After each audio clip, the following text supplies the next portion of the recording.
From the StreamYard studios on YouTube, this is Jeopardy! And here's your host, John DeMarco.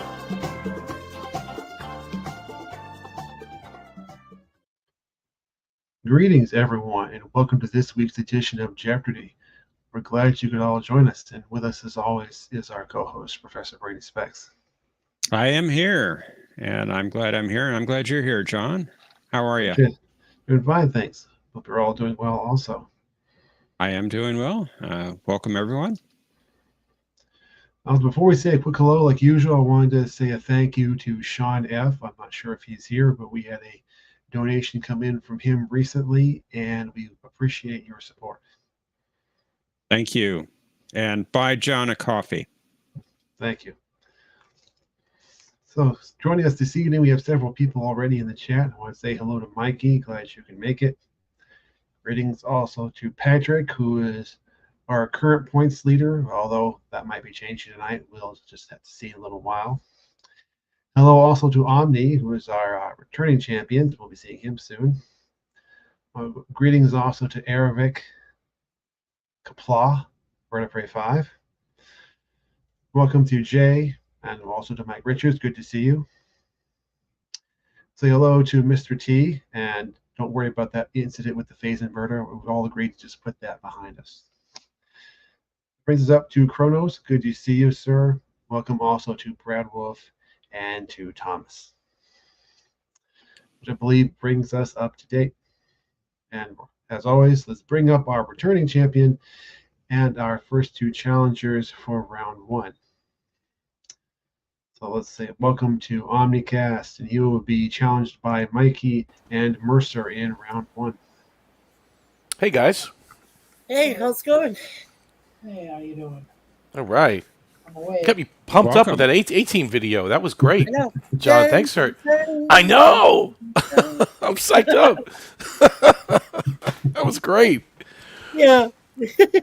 And Mikey, I said the A-Team because I saw your podcast, your broadcast with Jay covering the Yes. A-Team. It's a great show. So it's really good. Oh, well, thank you. Yeah, we do that every Tuesday at 2 p.m. Eastern, 1 o'clock Central. So. I was just catching up. You guys pick out everything. You analyze those episodes really good, man. It's 'cause I love that show. Oh, yeah. I loved it growing up. I was, when I was in college, I actually started watching it when it first came out in 1983. So I was like, yeah, just newly into college. It's good. I never missed an episode. Loved that series. Best episode or best action drama series ever from the 1980s, in my humble opinion. Thomas, I have a question. How can Omni move further into lead when he's not in the lead currently? It's just beginning. This is just par for the course. Of course. You know, Thomas, you're welcome to join as a contestant. Indeed. And Mercer, how are you and Normal doing? Oh, we're doing fine. Normal's right here. Let me see if I can get her on camera. I don't know if I can. Okay. Yep. Yeah, mine are scattered. I can't get my babies on camera because they're like, no. Oh, she's just like, no. There She is.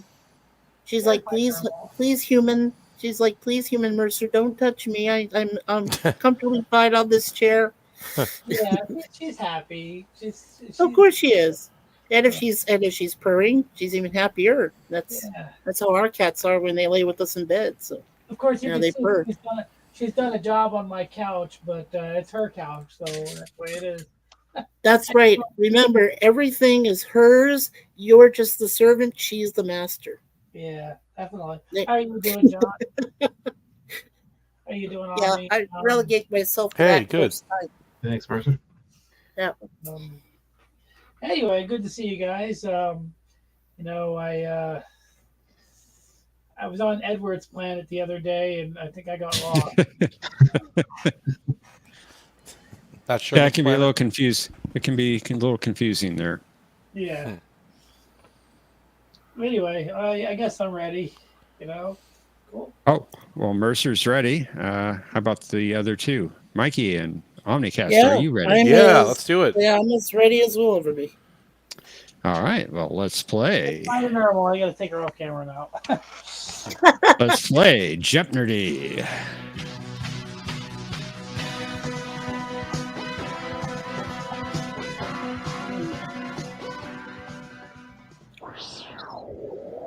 I still love those effects. Great job, Joe. You're talking over the top of them.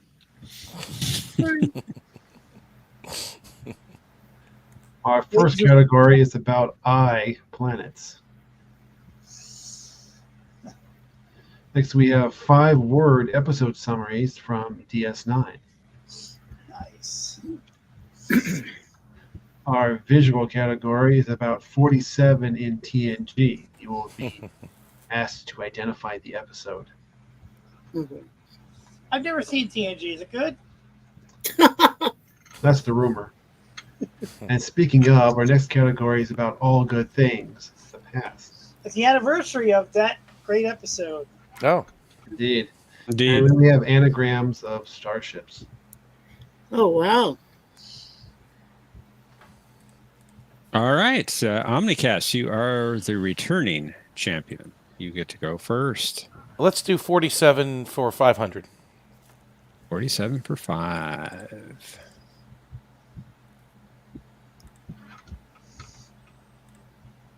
Oh, I'm sorry. I wasn't even looking at it. I have to name the episode. What is this? Yeah. The Yep. episode. Which one is that? Oh, I see the 47. The digging out.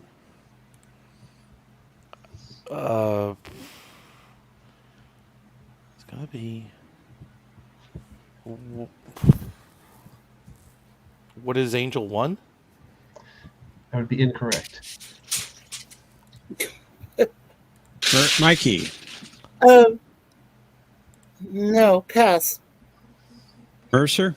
What is Encounter at Farpoint? That is also incorrect. Oh, man. This was from Hide and Q. Oh, wow. When? Oh, okay. They're on the rescue They had it, mission, and the girl and they was dead. beam And down. yeah, Yep. that's right. Mhm. The end of the Yeah. episode. Yep. Toward the end of the episode. Mikey, it is your first turn. Okay, let's try anagram starships for 300. Miabalok. What is Columbia? That's correct. Nicely done. Oh, thank you. All right. Mercer, you're up next. 500, please. 500 on DS9. 5 for DS9. Gonna find, there it is. Seat of the pants technology.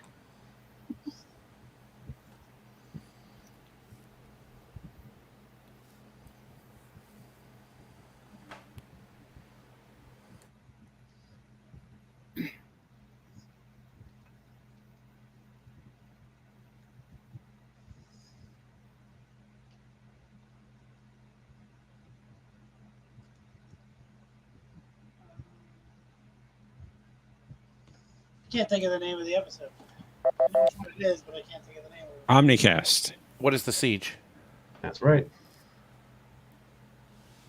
Wow. All right. That takes you back to 0, Omnicast. Well done. And it's your right. turn. Let's try this again. 47 for 400. All right. You found the Daily Double. It's a video.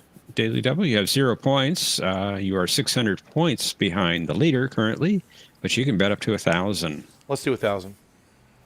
All right. For 1,000 points. Identify this episode. This particular poem has a lacunae of 47 minutes. You may experience the emptiness with me if you wish. Thanks. Oh, which one was that? What is interface? Nicely done. Well, good job. Well done. Out there, Omni, Cast, Net, C, Net. Jordy looked depressed. That was the only giveaway. Mikey, you lost the lead, but it is your turn. Okay, let's go with Starship Anagrams for 200. Zarcy Shore. What is Crazy Horse? That's the one. I like Zarcy Shore better. I like how you mix them around, John. It's really cool. It's a better name, actually. All right. Got a tie game. Mercer, it's your turn. Let's do all good things for 400. Lieutenant Yar transported Captain Picard to Enterprise D for the first time in this shuttlecraft. I don't remember. I'm gonna pass. I'm just off. Omni? Yeah, I don't remember that either. Pass. Mikey. Shuttle. That's all we're. I guess that's a triple. I can't remember it either. I think saying Captain Kirk was a Freudian slip because it was the shuttle. Galileo. Galileo. Yeah. That was a Freudian slip. Okay. But I was not ballsy enough to answer with that. All right, Omnicast, your turn, sir. Let's do 47 for 3. Oh, that's parallels. What is parallels? That's correct. Oh, good job. Well done. All right, Mikey. Back to you. Okay. Let's try anagrams for 100. Fainted. What is the Defiant? That's right. You're good with those. It's good. I think he's learning from what I said last week. Is that an anagram ain't a true anagram unless it actually spells another word. Well, no, actually, I asked John, I think, to do anagrams of famous starships. He listened. All right, Mercer. It's your turn. Let's try DS9 for 400. Vedic makes her point. Oh, what is Rocks and Shoals? Very good. Oh, good job, All Mercer. right, back to positive territory. Very good. Omnicast, your turn. Evil must be opposed. 47 for 200. I feel like when Red Letter Radio made fun of that.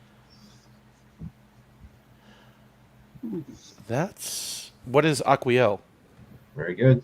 What is that ship on the right? What is that? That's the Yamato. Hey, okay, I knew it looked familiar, but my eyes were killing me. So It's the Odyssey. Yeah. Sure. I thought it was the Odyssey myself. Yeah. Mhm. Mikey. Okay, let's continue with anagrams 400.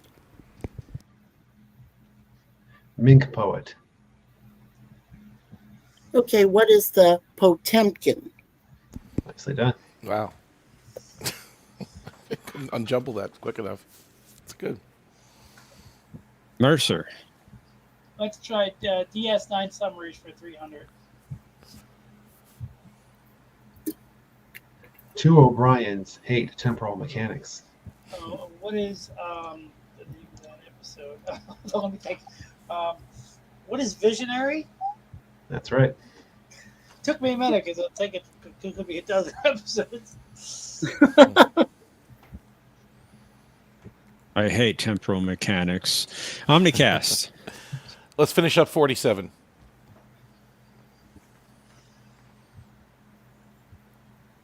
Looks like a hearing aid. Is that? I gotta make it bigger. Is that? Oh, that's what is Iborg? That's right. Okay. That will I made destroy it the as board. big as I could. All right, Mikey. Yeah, let's finish anagrams for 500. I was afraid you were going to say that. Please, Serbu. Okay. What is Republic? You got it. That was the one I got the quickest, John, for some reason. Oh. I don't know why. Very good, Mikey. Mercer, it's your turn. Let's do Thank all you. good things for 500. The Daystrom Institute had been working on this device, but it was still only theoretical. what is a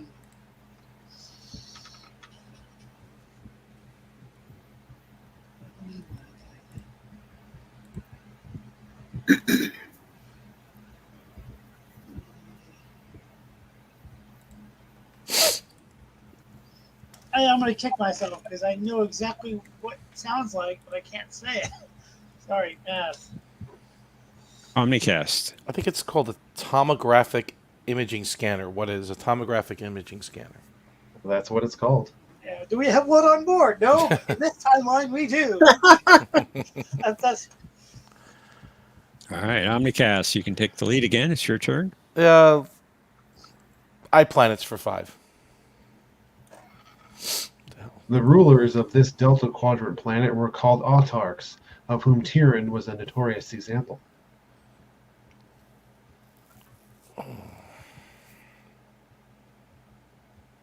Cass. What was the name of that planet?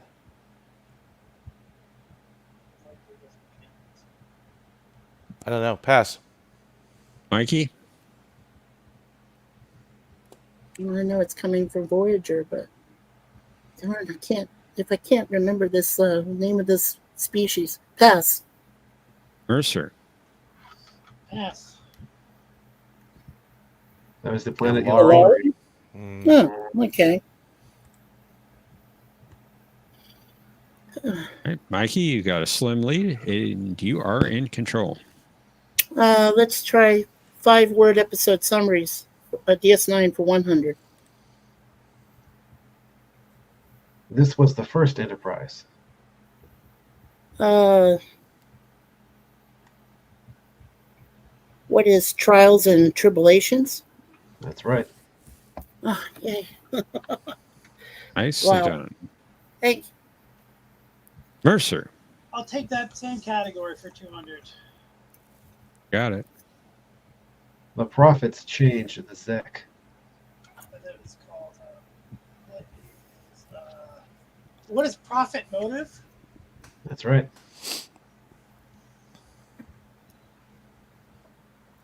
All right, got a good game going. Omnicast, back to you. Let's do iPlanets for 4. Visitors from this planet brought neural parasites to Deneva in their vessel. John is so good at this. Pass. Mikey? pass. Mercer. Pass. It was Ingram Wow. B.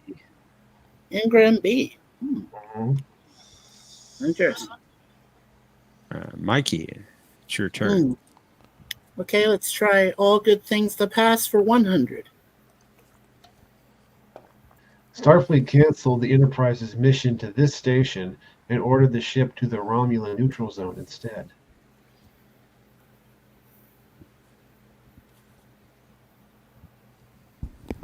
Hmm.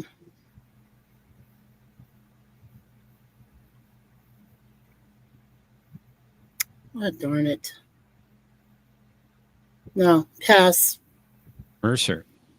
Where's Farpoint? That's right. Oh, Farpoint. Ah, jeez. That's the one. That's the one. All right, Mercer. I'll It's your take turn. the same category for 300. The orders for Picard to take command of the Enterprise were signed by this admiral. Who is Sati? That's correct. Nicely done. Nice. Game is tightening. Omnicast, your turn. Let's do all good things for 2. This was Data's version of Burn the Midnight Oil. What is ignite the petroleum? Sounds good? The Midnight Oil. Petroleum. Petroleum. We'll give it to you this time, Pommy. Oh boy. Thanks. iPlanets for one. I'm sorry. iPlanets for 100. Pommy, you're the best. No, I know.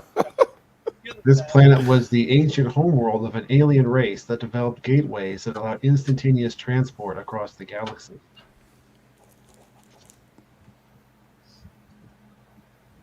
Hmm.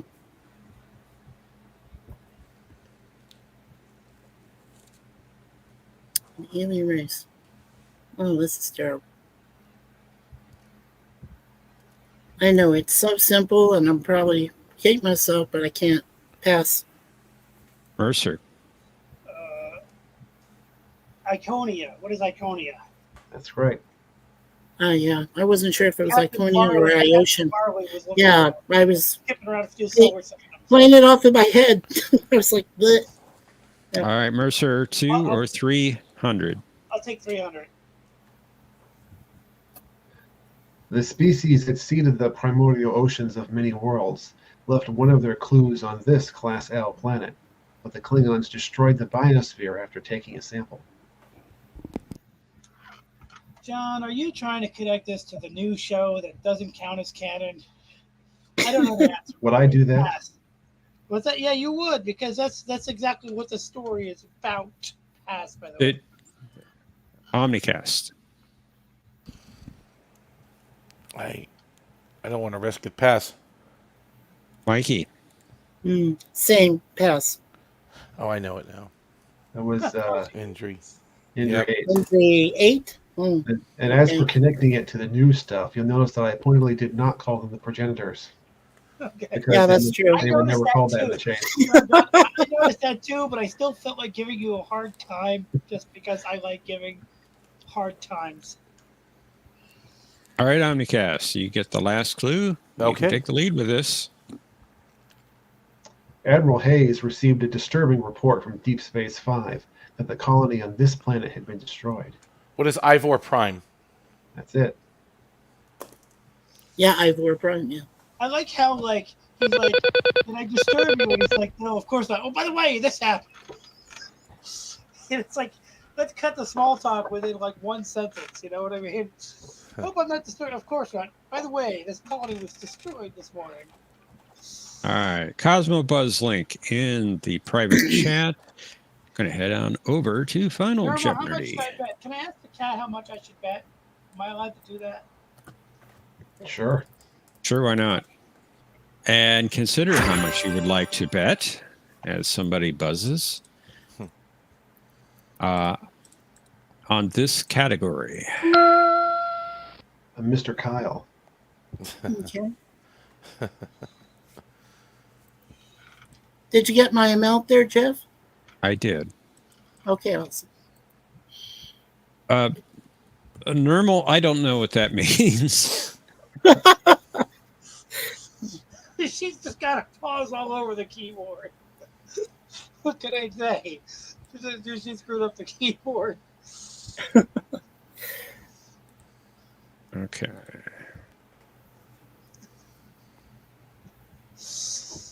And let's clear your entry boxes and reveal our clue.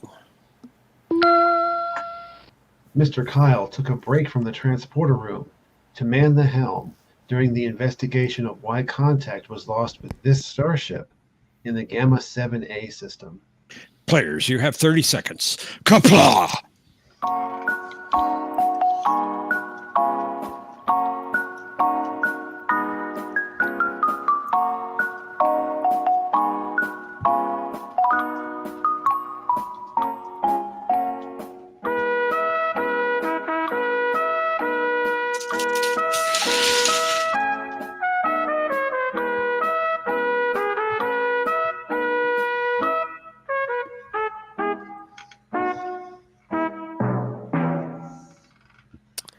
Okay, I typed mine in. It's probably the only one I'm going to miss tonight. I hit the X by accident, but that's what I typed. There you I saw it. go. Okay, yeah, I hit the X for some reason. Don't hit the X. I won't hit the X. And you got mine, right, Jeff? Yeah, okay. I did, yes. If I didn't, I'll let you know. Okay. All right, let's find out who won, shall we? All right. All right, Mercer, you had 2,100 points entering Final Jeopardy. What was your response to the clue? The USS Renegade Salamander, NCC 456-70999. Nice try. But no. Sorry about that. How much I was within the right quadrant, I think. How much was your bet amount? 0. So you do Nice. stay at 2,100 points. Strategy. Might be good strategy. We'll Yeah. find out. Mikey, you were in second place at 3,200 points, and your response was The USS Potemkin. Unfortunately, that is incorrect. Okay. sorry about that. How much did you wager? Just 200. 200. It's showing on the screen. You don't have to repeat it. Okay. Taking it down to You 3,000. got really good at this game, like overnight. It's like you were good, but then you got really good. Like you just slept one night, and came back like fierce. Omnicast, you were in the lead at 3,500 points. What was your reply? The USS Intrepid. That is correct. Nicely done. Nicely done. Nicely done indeed. How much was your bet amount? 3,201 Nice. points, giving you 6,701 points, and you are the champion, Omnicast. Well done. Thank you. Great game, Omni. No, very good game. Very good game. I'm It was surprised very the even. answer, Renegade Salamander wasn't the answer. Renegade Salamander, no, wasn't the answer. Immunity No, Salamander, just- I think, was the right episode. just I don't know which one you were thinking of. Just remember your point amounts do add up. So we're going to have that tournament at episode 100, and your points will factor in even if you haven't won the game. So Mikey just banked 3,000 points, even though he didn't win. He the game. banked. Yep. He banked 3,000. That's Great. Yeah, that was Smart. my best game by far so far. Yeah.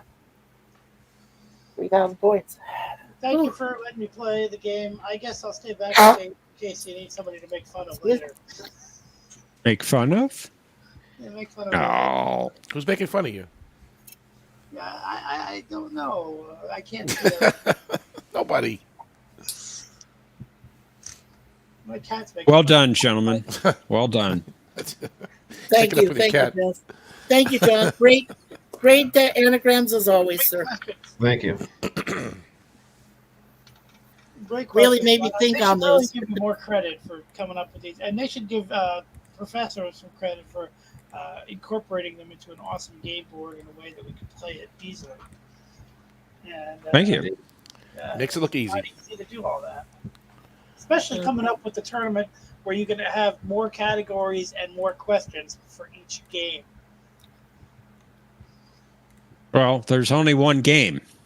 No, it's 3 rounds. It's 3 rounds, so it's more than one game. Right? You were talking about week 100. It's 2 rounds, but 1 game. Like an actual TV show. Yeah, we're going to play one game of Jeopardy, just like you see on TV. 3 players, one Okay. game, I single thought it was 3 Jeopardy, rounds. one double Jeopardy, and a final Jeopardy. Oh my gosh. Yeah, and that'll just be on that one night, right? On episode 100. Yeah. Right. For the time being. All I Yeah. can say to that is, that, don't be too proud of this technological terror you've constructed. You really come up with a single game. There's no. It might blow up in your face. The other part of that is we'll have 6 categories per board instead of the usual 5. That's what I was trying to say. Yeah. Wow, thank you guys. That was Hey, come to walk fantastic. backstage. Good job, Mikey. Oh, well, Good Good thank job, you. all. Thank you, Omni. Well, gentlemen, if you'd like to go backstage, we'll bring up our next contestants for round 2 to challenge Omni. Sounds good. See ya. Yes, yeah.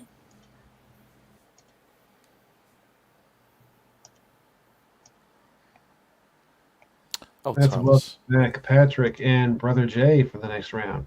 Good to see you, gentlemen. Hey, Jay. Hello. Hey, Patrick. Just a quick audio check. How am I sounding today?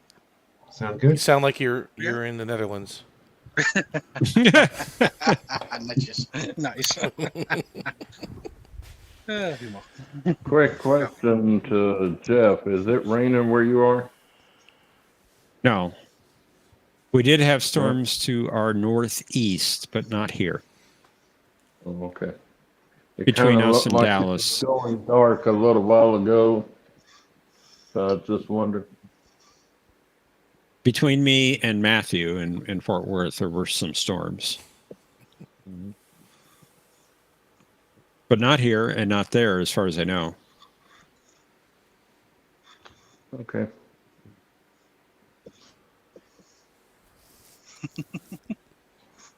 And we have somebody trying to get into the backstage currently. We are all full at the moment. Wow. Hmm. But congratulations, Omnicast, on taking the lead. Yeah. Momentarily. Let's see. Momentarily, Still a my foot. victory. Don't know what for how this- long, but I had 6. Now I've got 9. You have 7, I think. I'm using rough numbers now, but something like that. yeah. I think you're over 10. Is We're it? pretty close to it. Damn. Anyway, Near 10,000. 10K. Yeah. he is. Indeed. You had like Good night, 40. everybody. No, Jay. 4,100, It's good to see you, and then man. you got Come over on. 6,000 that game. Here's one. All right, gentlemen, we have a game to play. Are you ready? Yes. We are. Yeah, what the heck? What the heck? Okay. Well, let's play Jeopardy.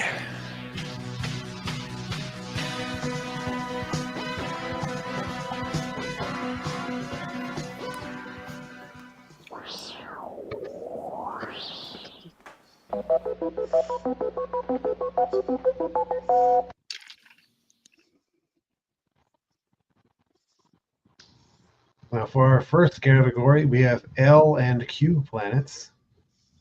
Yay. 5-word episode summaries from Voyager. Characters in the 23rd century. We're going to be asking you to name the character. Mm-hmm. All Good Things, the present. Mm-hmm. Mm. Anagrams for Klingon ships. Oh, crap. Oh, All right, I'm the cast. Returning great champion. category. Yeah, they're good. Thank you. You get to go first. Let's do all good things for 500. Since Worf liked the Black Sea, Troy figured he would love this location on Beta Z.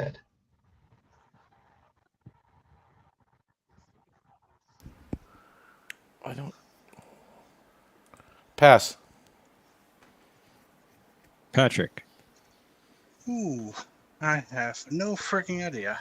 So pass. Brother Jay. Ditto. That's a good Pass. 500. Remember That's that a one. very good 500. Lake Kataria. Lake Qatari. Yeah, right. Okay. Okay.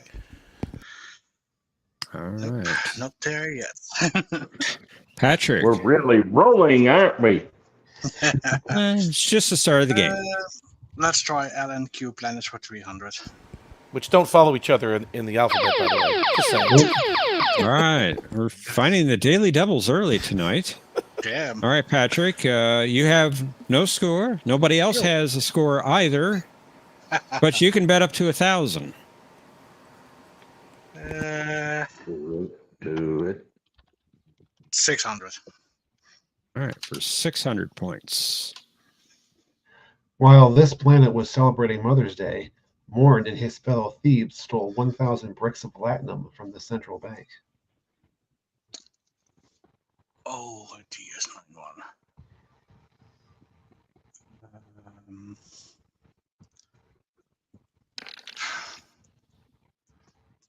I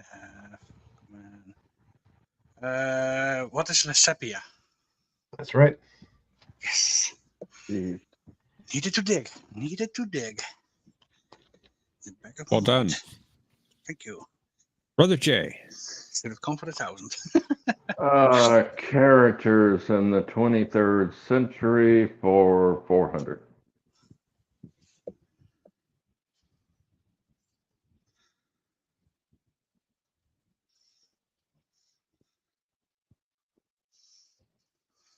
I'm going to pronounce this wrong.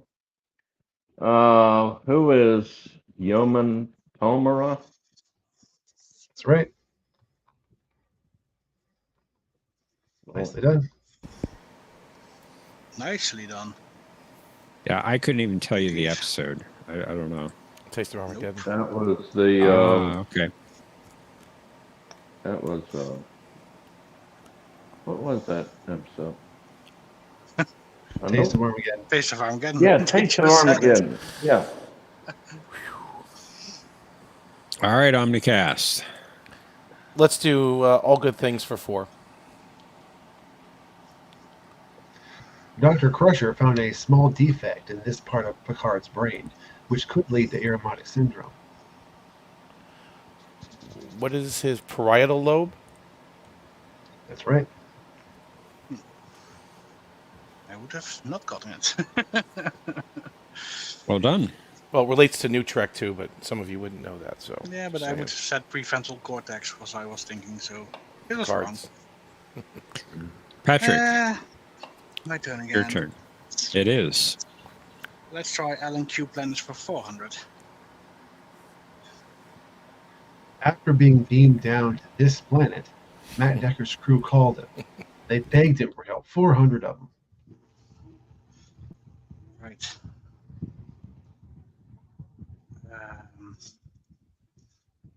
What is L3743? Nicely done. Jeez. I tried to prepare, but days are hard. Especially the free. Well done. Well done. All right, Brother Jay. I'm going to try this one. 300 for 5-word episode summaries. The Delta Flyer is constructed. Ooh. Pass. Omnicast. What is Extreme Risk? That's right. Yep. Nicely done. Well done. And it's your turn, Omni. Yeah, let's do 5-word Voyager for 500. Here begins a new life.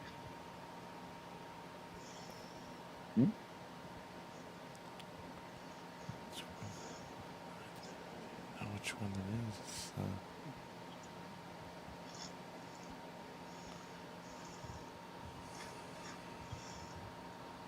What is Latent Image?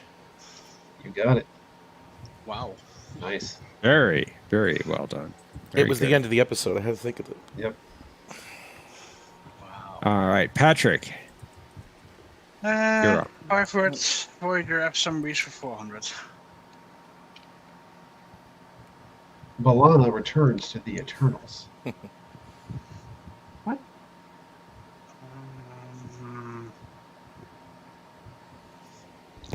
To the Eternals.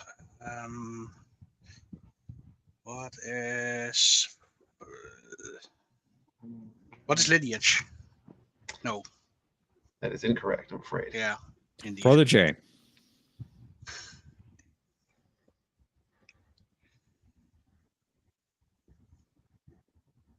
Jay? I'm thinking. Okay. Omni. What is Muse? That's the one. Ah, yes, Muse. The reason I said your name again, Jay, is I wasn't quite sure you heard me. Yeah, I know. When I don't hear any sort of response or indication, I'm not sure you did hear me. Okay. It is your turn, Brother Jay.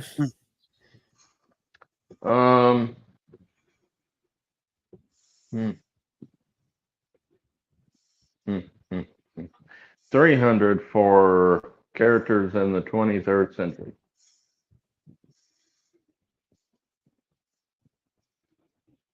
Who is Kalis? That's incorrect.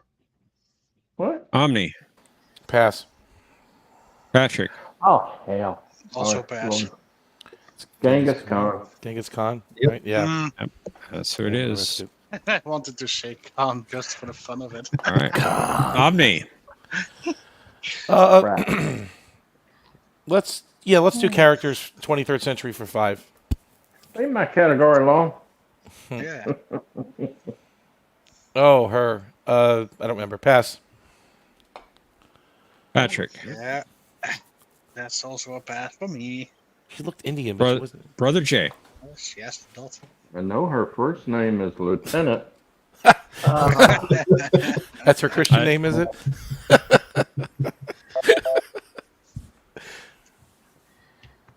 Rada. Rada, Yeah. yes. Rada. Patrick, it's your turn. Yeah. Let's try L and Q planets for 500. This planet was inhabited by a non-humanoid, telepathic species which maintained a zoo of specimens from many worlds. Oh, right. Um,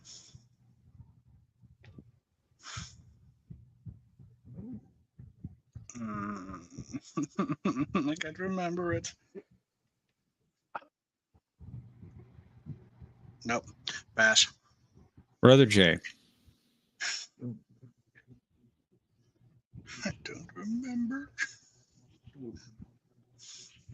Moopsies. Pass. Omnicast.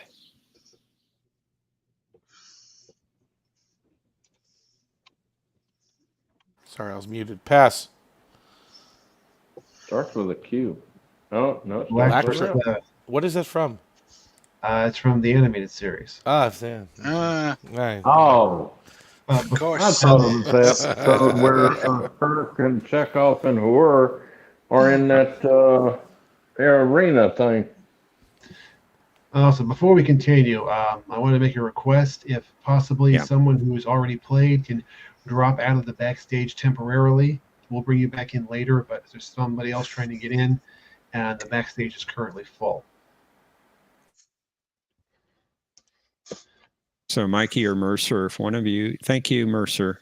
Thank you. Appreciate that. And whomever was trying to get in, you should be able to get in now. And Brother Jay, it is your turn. Let's try anagrams Klingon ships for 200. Rat sob.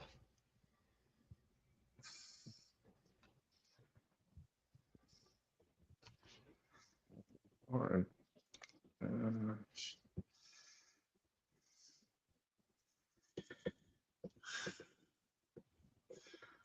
Oh.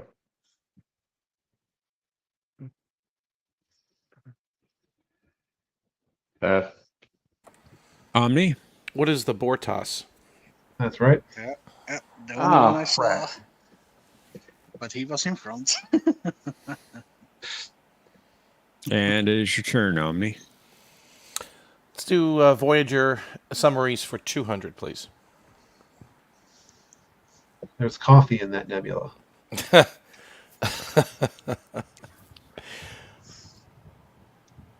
I forget what episode that is, though. It's early Janeway. I don't know. Pass. Patrick. That was.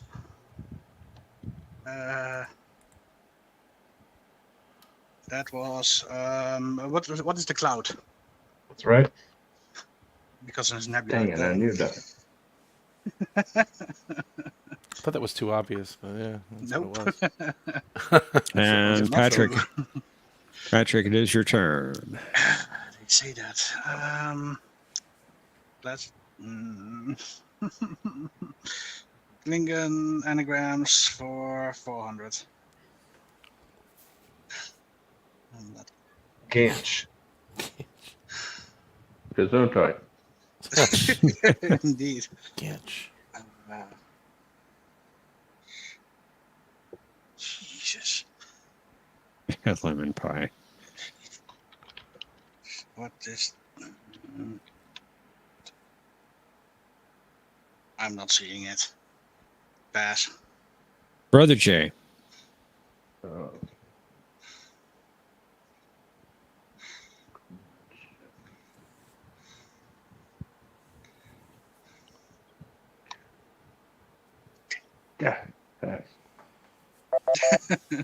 Omnicast.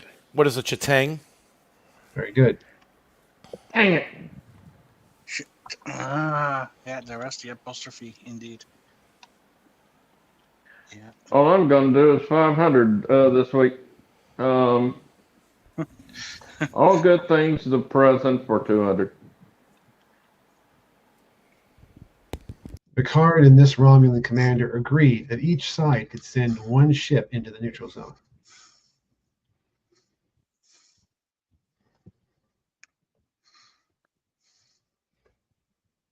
What are you looking for? The name of the Romulan commander. Oh, who is Tomlock? That's right. I swear it was Jakar. Yeah, me too. Yeah. All right, Omnicast. Got the lead and control. Let's do Klingon anagrams for 5. Foxlow.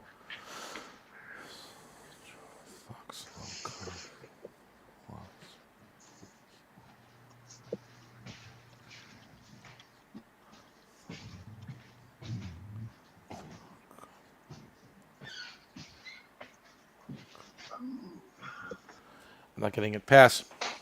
Patrick. Oh, Nope. Pass. see this. Brother J. See if I can see this. Let's see. I don't know. Pass. Oh, now I see it. Klothos. Yeah. Close. I'm not good with anagrams. I need Mikey. Patrick, it's your turn. Let's try Alan Q Planet for 200.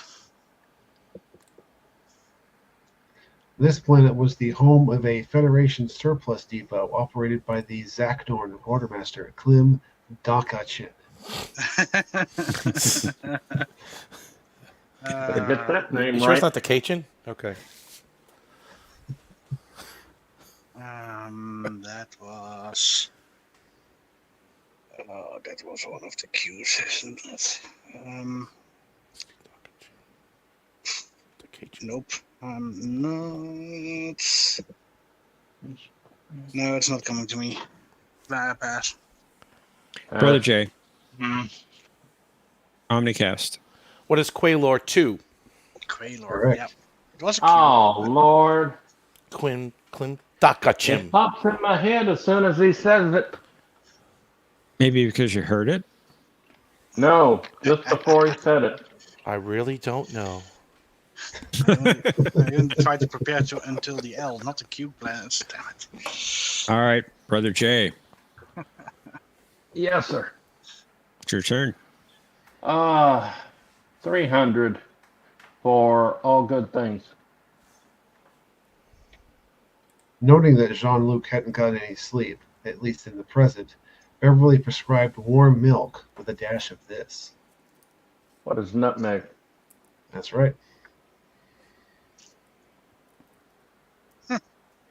I thought cinnamon. Damn. Good job, Omnicast. Nutmeg Back with to you. warm milk is very good. Let's do anagrams for 3.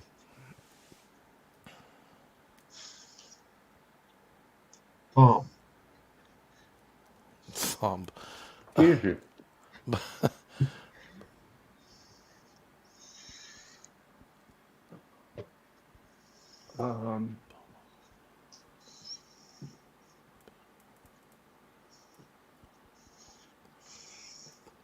What is the Bamoth?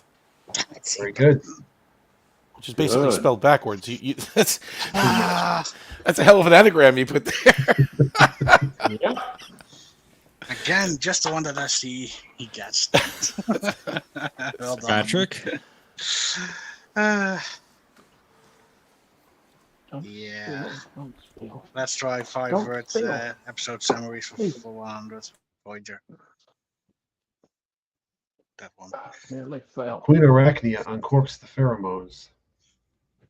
Okay.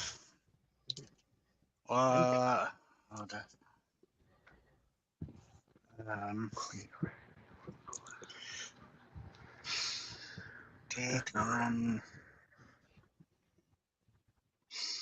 Oh, what was the name? Was it just Captain Proton or was it the other one? Oh,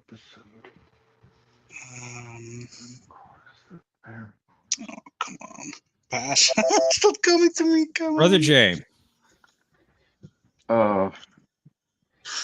Snip, snip, indeed. What's the name of that episode?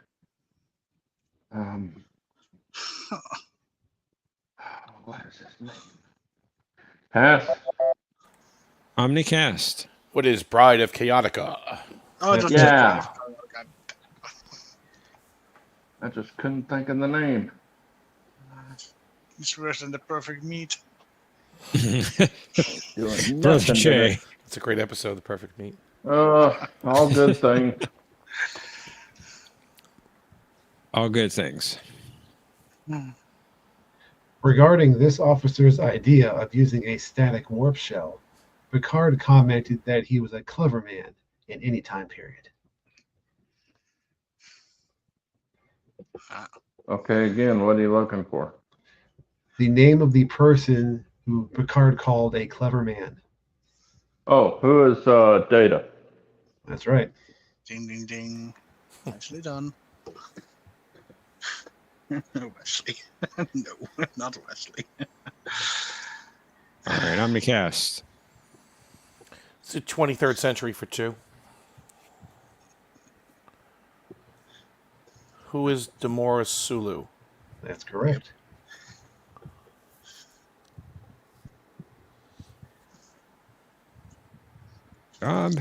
Patrick. Characters for 100. I'm sorry? Characters for 100. Thanks a lot. Who is Sulu? Oh my. Which Sulu? Hikarat. Is he winking? Hikaru Sulu. Sorry. Yes, He is was. winking. Yeah. TAS. And Brother Jay. Oh, let's do LNQ planets for a lap. The explosion on Praxis resulted in a deadly pollution of this planet's ozone. What's the homo called?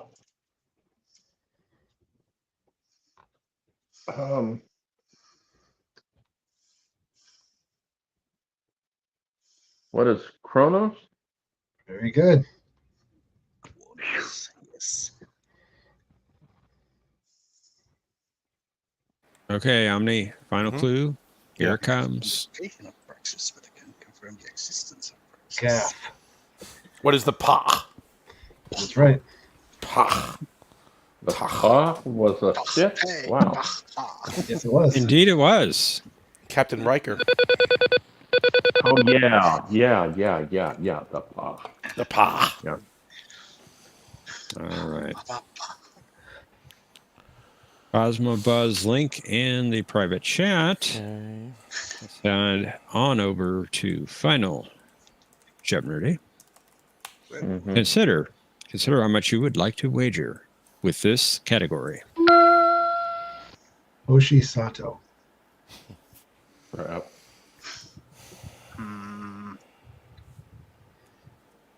In Omni, I see a Patrick. Can you get into Cosmo Buzz, Jay?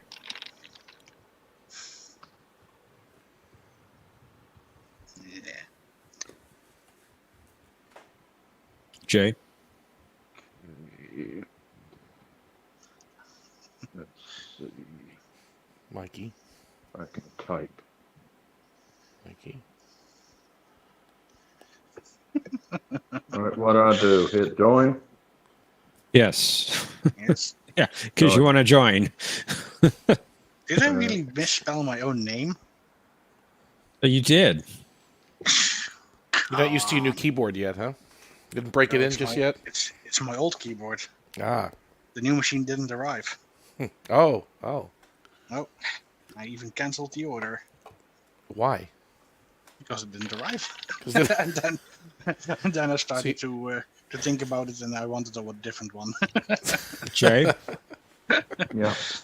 Yeah. you want to enter how much you'd like to bet, please? Oh,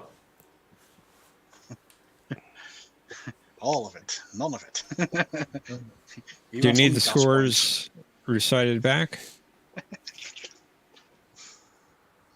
Okay.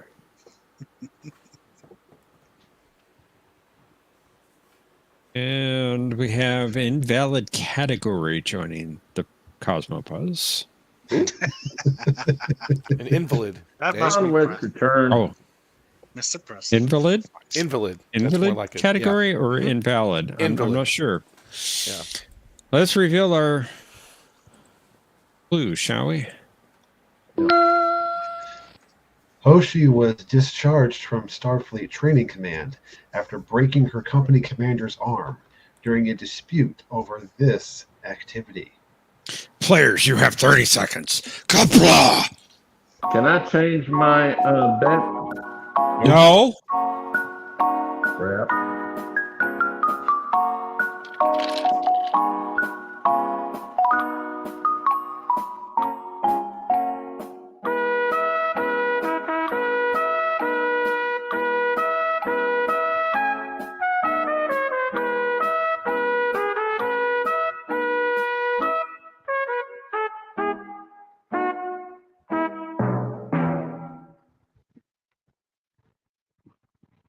All right.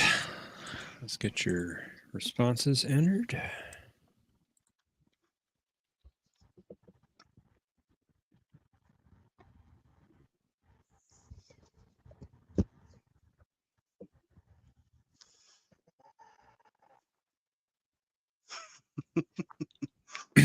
And invalid category or invalid category, I'm not sure Invalid. which. Yeah. Well, I don't know. They put in -vil Oh, -id. I can't see it. So let's find out who our winner is, shall we? Mm-hmm. Patrick, you had 1,400 points entering final Jeopardy. What was your response to the clue? The floating poker game. That is correct. I remembered God. it. Yay. Got it wrong. And how much was your wager? 400, taking up to 1,800 points. I didn't know you needed all that. Brother Jay, you had 1,900 points. What was your reply? It's poker. I think that's good enough. It's mostly what I was Yeah. looking for. Yeah, how much was your bet amount? 0. So you stay at Tricky, 1,900. And finally, Omnicast, you were in the lead at 4,600 points. What was your reply? Fizbin game. That's a good guess. Oh, just kidding. Poker game. Sneaky. Ooh, he almost didn't see that. Almost cost yourself there. But how much did you bet? 600, taking up 5,200 points. And Omnicast, you are the champion. Probably 15,000 Well points done, now. Omni. Good game, guys. That was fun. Yeah. Yeah, because Just remember, Good. you just have to be in the top 3 once we reach episode 100. I know. Oh, I'll probably be in the top 100, bottom 100. No, I mean, you've banked points now. Some people haven't even got points yet. I think I've got like 3,000 points if y'all took the game that I won the other week We started last week. or last week. Well, forget that. Still, you got some points though. Yeah, you got. And there's like what 19 more games to go, I think, right between now and. Yes. Sounds about right. 21, And 20, anagrams are 19. so Yeah, hard. 18 and 19. Is that David Hasselhoff, Jay? That's not David Hasselhoff. What are you talking No, it isn't. It's his discount brother. Okay. Hey, well done. And it was an excellent That's David categories. Hasselhoff. Very hard. I think he means No, your that avatar. is You're the greatest singer of all time, well, David Hasselhoff's a singer too. I mean, he's got some albums out there. Conway Twitty.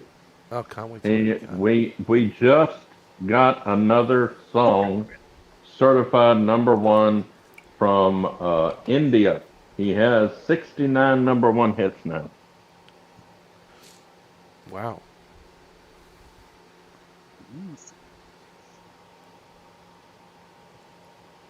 Well, good game. Indeed. Thank you. We'll see you afterwards. David Hasselhoff. That was good. Oh, I'm sorry. Good game, guys. You were talking to Omni. Yes, that was a good game, Omni. No, Good all game of you for guys. everyone. All of us. Jay, you are a formidable opponent. You're selling yourself short. You are very Well, good. I am drinking a little bit. Whatever works. I'm not kidding. When I was like 20 something years old, went to the doctor and they did that height thing on the scale, and it said I was 6 foot tall. I went just a couple of days ago to my kidney doctor, and he did the same thing. I'm 5. I think he said I'm 5'10". I said, You're probably slouching a bit, right? You gotta stand up straight. I'm losing height, but I'm not losing weight. Holy crap.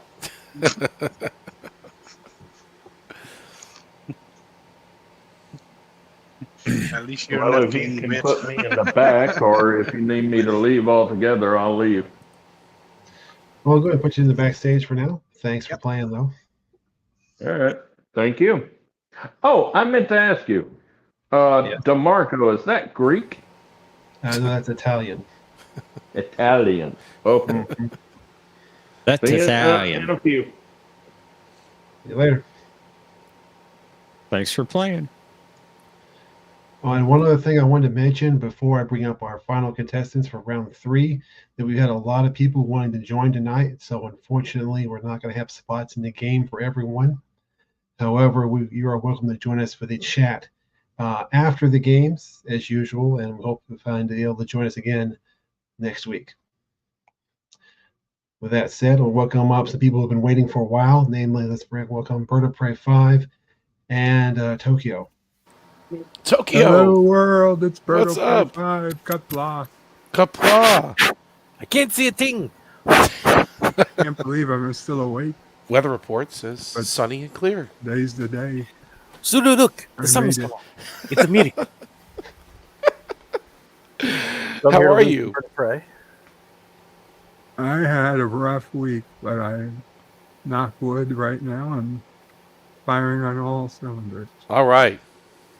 We're glad you're here, Bird. We'll find good. out if Scotty has been messing with my inside, and I fail as soon as I get outside the Stargate doors. May my Pew, defeat pew, bring pew. you glory, Bird of Prey. Oh man, that first round. Had I been in that first round, I think I could have racked up. Maybe not quite as good as Mikey, but it would have been really close. Well, with the anagrams, you mean? He was Yeah, good with those Yeah. anagrams. Now those because they were English, I could figure them out really close, really good. But the Klingon anagrams, couldn't figure out one, maybe one. But that was it. Right. That was clever to use the Klingon ships, though, because they're... Yeah. But I guess you had to know Yeah. Klingon ships. But Huh. anyway. Sure how that happened. What happened? Oh. Oh.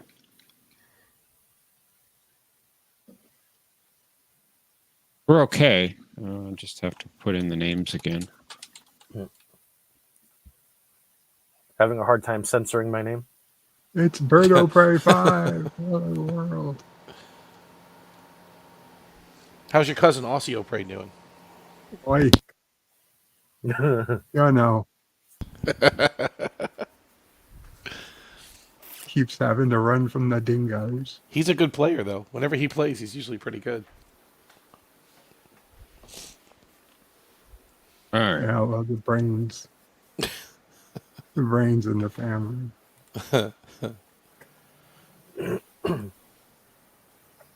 Are you ready to play, gentlemen? Indeed.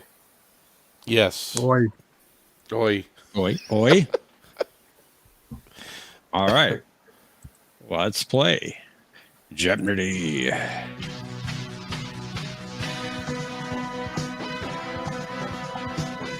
some points, guys. Let's rack them up. Let's rack them up. Censored. Omnicast versus Bird of Prey versus Censored. Does it say censored? Yeah. T redacted, KY redacted. For first category, we have K planets. Kayvon. 5-word episode summaries for Enterprise. Characters in the 24th century is our visual category. Crap. All Good Things, the future. Indeed. And finally, anagrams for other alien ships. All right. Omnicast, returning champion. First. Let's do All Good Things for 5. This housekeeper could be frightfully trying at times, but she did make Data laugh. What was her name? I don't remember her name. Pass. Bird of Prey 5.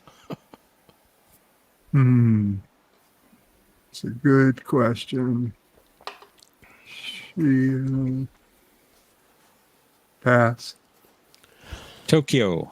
I refuse to speculate because I don't remember her name. Fasten. Yes. Is this Earl Grey? What a great start. Jessel. That's a good question. Good 500. Jessel. What of course is Hawk? What do you want did it? Nothing. Nothing. All Swear right. it's Bird of Prey. Darjeeling. Bird of Prey 5. It's your turn. Do anagrams for 100. Yep, here we go. Tara Skim. Oh man, he's gonna be hard. Yeah.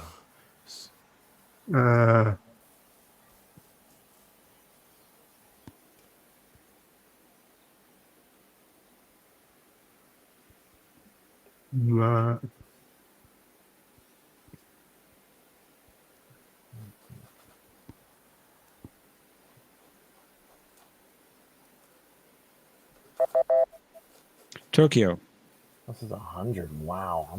My aliens are alien. Nope. Pass. Omni. What is the Riemann warship Scimitar? That's right. Ah. Don't know how you found Scimitar in that, but okay. Oh, the SEIM were all together at the end of the word. I'll have to replay that. In the right order. All right, Tokyo. It's your turn. All Good Things 4. The Klingons were allowing Federation medical ships to cross the border due to the outbreak of this disease on Romulus.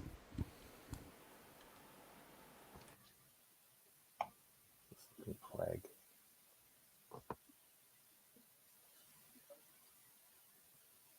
What was the name of the plague? Nope. Take it on me. You can steal it from me. Pass. No. Omni. I think it's a Tyrellian plague. What is Tyrellian plague? That would be correct. Which I don't know how that could be spreading through Romulus, but whatever.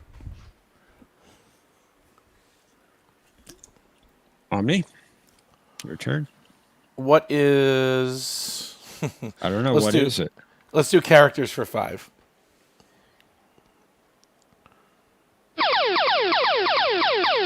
Great. Hey, you found the Daily Double. You have 500 points. You're the only one with points. You can bet up to 1,000. Let's do 500. Not from a fan film? No, it might as well have been, though. That's... Oh, what was his name? I don't know. It's the Naked Now. obviously, but I don't remember his name. I'll just take a guess. It was engineer Sue or something. Sue. I don't know. I'm afraid not. There was Jim Shimoda. Shimoda. Wesley's only friend.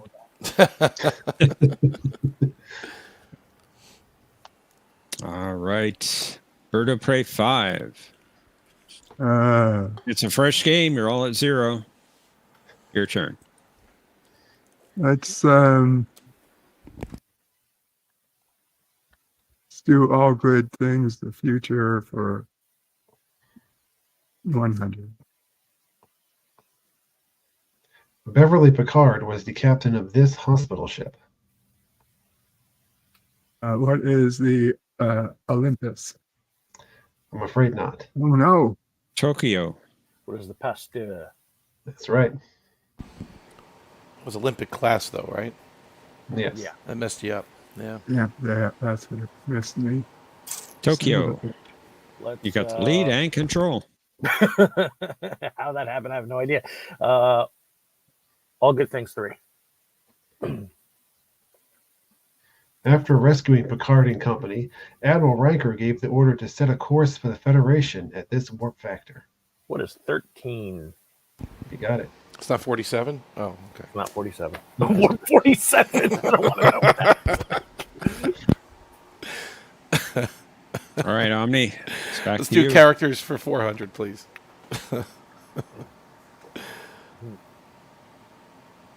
Oh, this guy. What are these?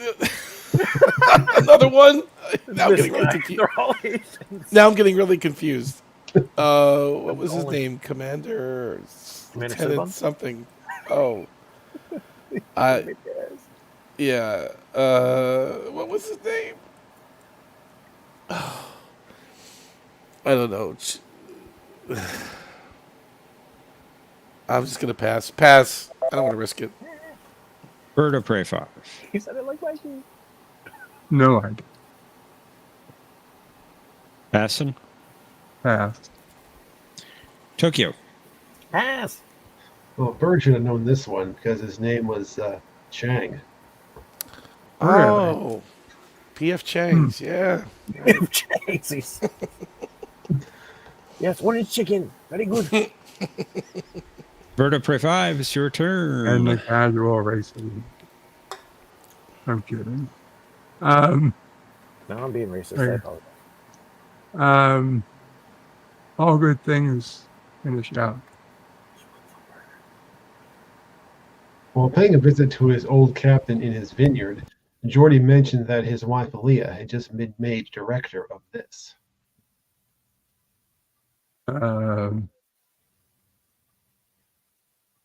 What is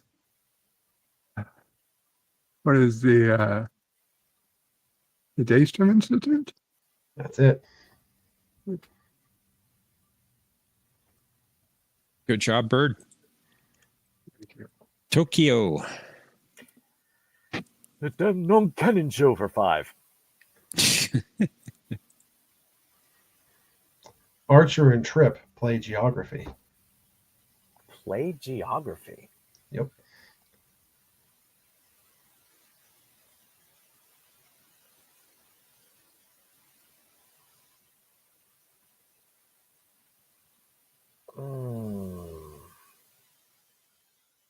What was that Archer Trip played? What is Desert Crossing? Nicely done. Yes. Well done. Omnicast. Let's do characters for 300. I'm going to get one of these right. That kills me. Okay. Who is Admiral Nakamura? That's correct. That's him. What's with all the Asian characters, John? I see a theme here. Well, last week, Cinnabon Team? mentioned several characters who are off limits. So I thought it was appropriate to feature them in next week's episode. Okay. Of course, he's not here. Uh-huh. Bird of Prey 5, it's your turn.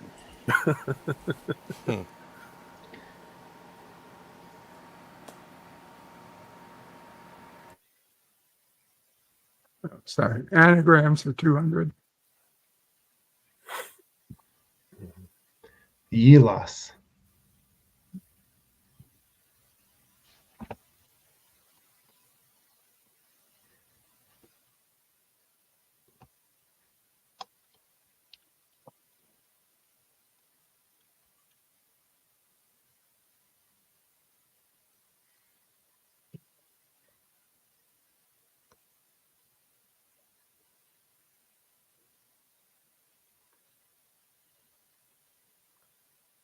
Yes. Tokyo. What is the Saleya? That's right. Well done. Tokyo, Nice. it is your turn. Enterprise for 4. The Columbia sets out from Space Dock. Okay, that's at the end of.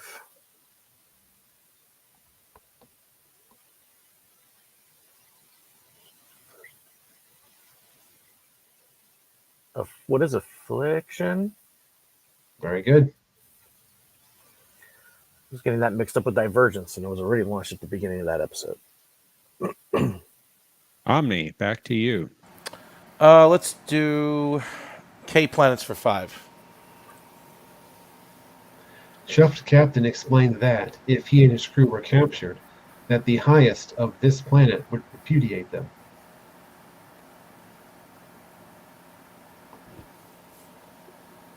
I don't even know what you're talking about. Pass. Bird of Prey 5. Not a clue. Pass. Tokyo. I'm going to gamble that the name of the planet's the same as the race. What is Kazinti? Well, I say that's close enough. I'm going to give it to you. They call the planet Kazin, but Kazin. basically the same. Bird of Prey 5. Your return. Characters in the 24th century for 200. Sorry. Jesus. Come on. Come on, man. What is Nurse Ogawa? That's right. What is? Nice bird.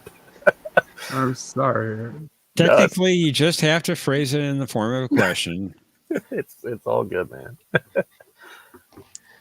Add Tokyo. Enterprise for 3. Vulcan zombies are no fun. Ah, crud. Yeah, this is gonna be. What's the name of this stupid episode? This one sucked. I'm gonna pass. Omni. I know it was in season 3. I just don't know. Yes, it was. And they were in the. I don't remember which one it was. Because they all kind of run into each other. It's the only one with Vulcan zombies. Pass. Bird of Prey 5.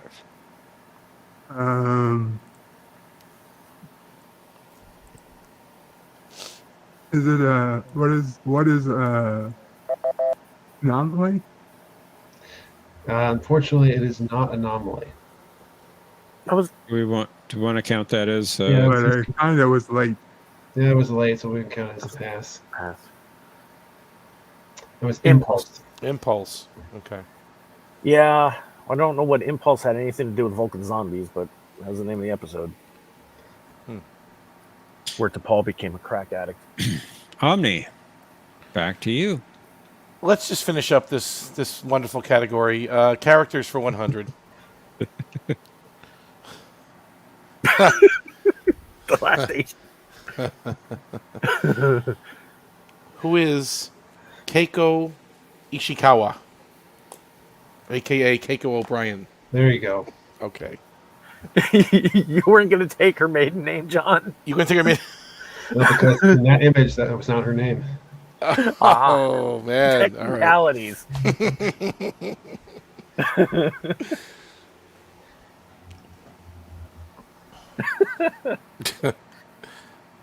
Oh. All right, Bird, back to you.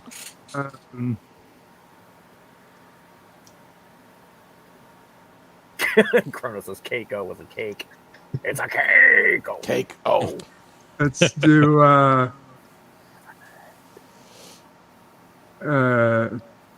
episode summaries for 100. Take my category. Empress Sato begins her rule. Prepare to receive instructions. What is that? Oh, of course. Oh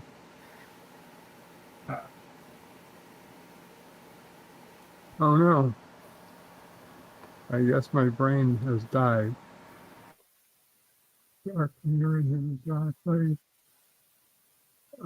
Fast. Tokyo. Sorry, Bird. What is In a Mirror Darkly Part 2? That's it. Hmm.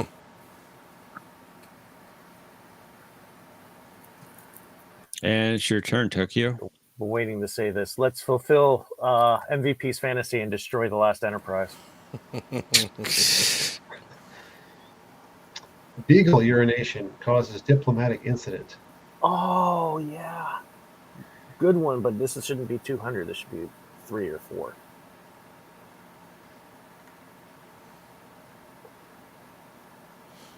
I'm going to pass. Omni. What is A Night in Sickbay? That's it.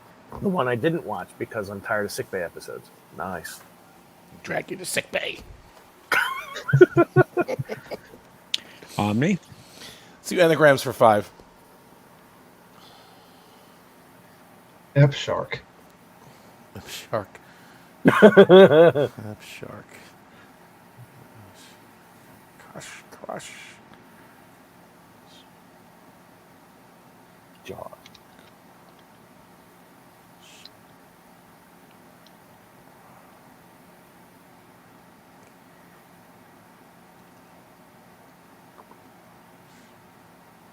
I don't get it. Pass. Not getting it. Bird of Prey 5.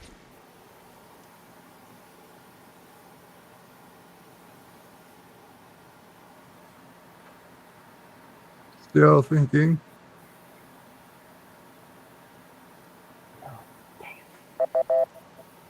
Tokyo. I'm going to let this time run out because I'm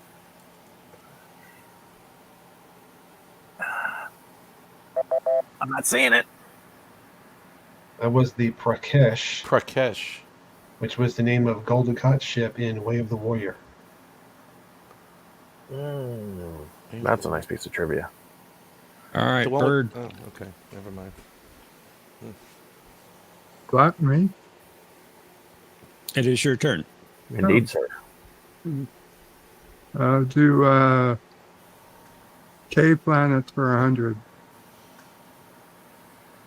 The Romulans attack the Klingon outpost on this planet, leaving behind Worf and his nurse in the rubble. There's Kittima. That's right. Hold on. I didn't know it was a planet. I always thought it was a station. Yeah, it's a planet. It's a planet. Tokyo. I'm lagging. Hold on. Just letting my computer catch up. K4. No matter how close Anorax got to restoring the timeline, one component was always missing: the colony on this planet.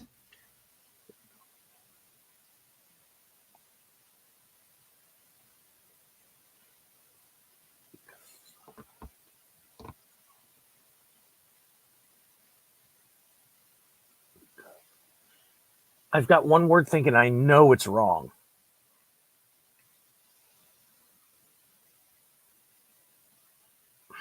Pass. Omni. Tigers are playing tonight. What is Kiana Prime? That's it. That's it. Well done.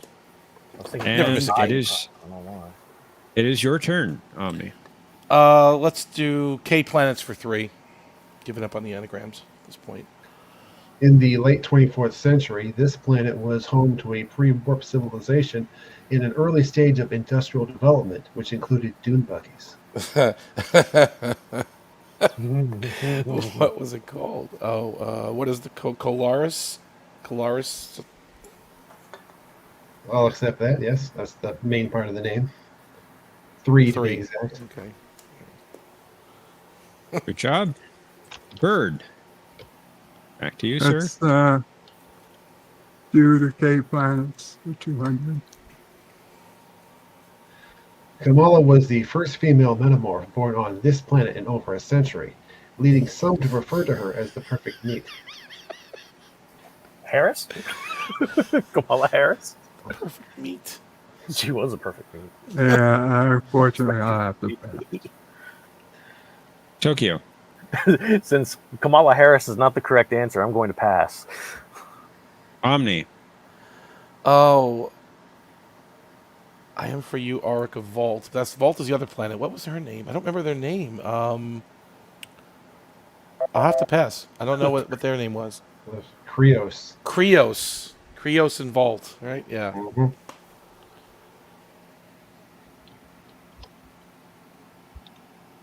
Chat jumped on me. There we go. That's the one I was trying to bring up. All right, Tokyo, 300 or 400? 4. Starreb. Starreb.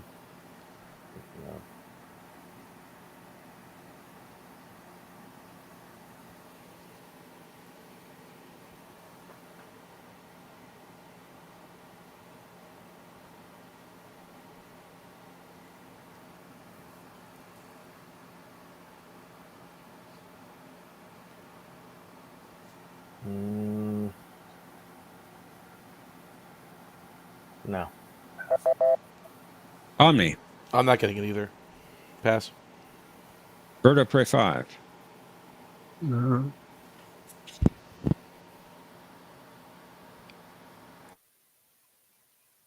Pass. Normally good at these, but alien words? That was Oh, the Battress. Oh. Battress, yep. Good Like, episode. It's too open and a subject. I don't know. Yeah. All right, Omni, you get the last clue. Okie dokie. Hero safes.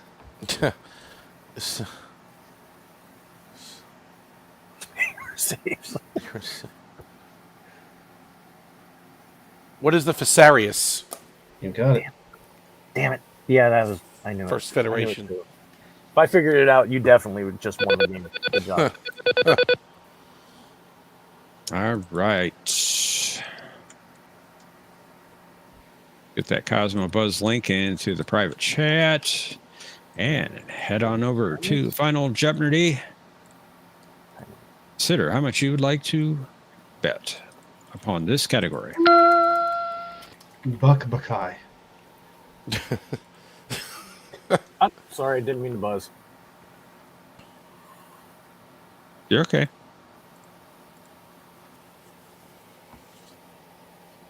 And Omni, did you come in again?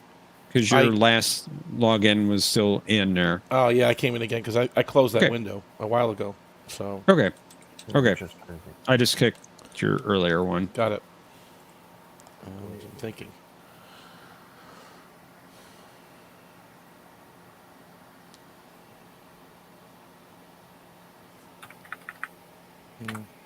Okay. Okay. Get these bet amounts in. I think I already know what the question is going to be for some reason. All right, let's reveal the clue, shall we?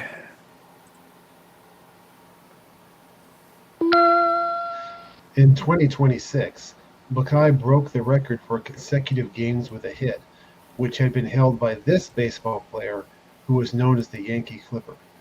Players, you have 30 seconds. Kapla!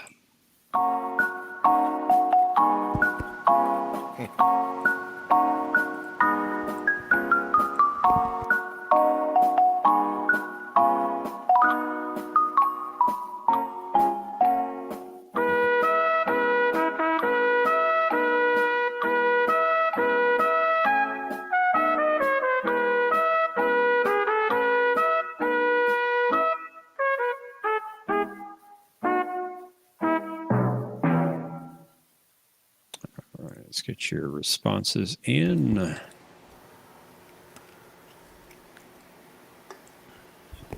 was broken a long time ago, if I am right. And we also have Buckeye and Cosmo Buzz, as well as Gladitz Not Ent. Gladitz Not Ent? Oh, okay, we know who that is. I got a good guess who that is. Let's find out who our winner is. Not me. Berto Pre 5, you had 900 points entering final Jeopardy. What was your response to the clue? Joe DiMaggio. That is correct. Damn. Good work. Jolton Joe. I'm done. How much was your bet amount? 900. Doubling your score to 1,800 points. Good job, Bird. Nice job. Omni, you had 2,600 points entering final Jeopardy. What did you reply with? Jolton Joe DiMaggio. He said, "Let's go Mets" for some reason. I hate the Yankees. I'm sorry, but I knew the answer. Well, you are correct, so nicely done. Lousy Dodgers. How much was your bet amount? 600 points, giving you 3,200. Good job. And Tokyo, you were in the lead at 3,300 points. What was your response? You went Babe Ruth. Unfortunately not, but nice try anyway. How much did you wager? 2,001 points, giving you 1,299 points. Omni, you are the champion once again. Wow. You Tokyo, know, I thought you had that. the funny thing is, a baseball question. I thought I was putting in Babe Ruth. And I thought, when Joe DiMaggio, I typed Joe DiMaggio, but I had in my head Babe Ruth. I don't know how I messed that one up, but I didn't. I got it right. Did they mispronounce it in the episode DiMaggio, right? They said it wrong. And then... Yes. Yeah.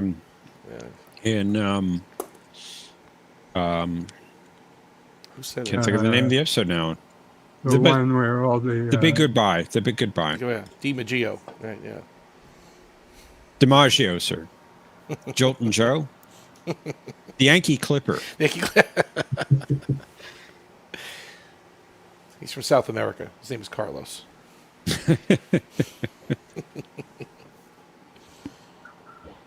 Thank you guys for that. Thank you, Bird, for playing. Great game. Good game, all. Good game. See, this Joe DiMaggio thing is taking away from one of the greatest Jeopardy moments of all time, the perfect meat. The perfect meat. And it actually made its way into a Jeopardy clue, an answer. That means something. I knew John was. Yeah, I knew John was going to use my perfect meat for a question. That's You why knew I said that? nicely. Yes, and I because he was hinting at it last 2 weeks, and I said, "Oh," because after I said it, because I'm such a good player on anagrams, right? Because Thanks I for missed that playing, one. Bird. Good night, Bird. Take care, Bird. See you, Albert. It's better. So- It's better he used the perfect meat thing than what he did for the characters category. That's why I told John. No nicely done shame, and John. No shame. But Yeah, that's okay. historical. I mean, for your comment to make it into a Jeopardy question, that's like far point and encounter. This has become the stuff of legend now. Yes, Perfect super meat. level of that. Yes, I guess the perfect meat You've is reached the stuff Matthew of level. legend. Matthew level. Yeah, that's right. That's quite an accomplishment. Thomas, no one said you were wrong. We just didn't know at the time if you were right or wrong. Guess I was wrong. Oh my goodness, he just won't let up. No, it's just It's all right. It wouldn't be the Thomas same being without Thomas. him. That's fine. Exactly. That's okay. Let him do his thing. It's okay. And it's great to see you, Steve. It's rigged. Yeah. Yeah. That See you was later, great. Kronos.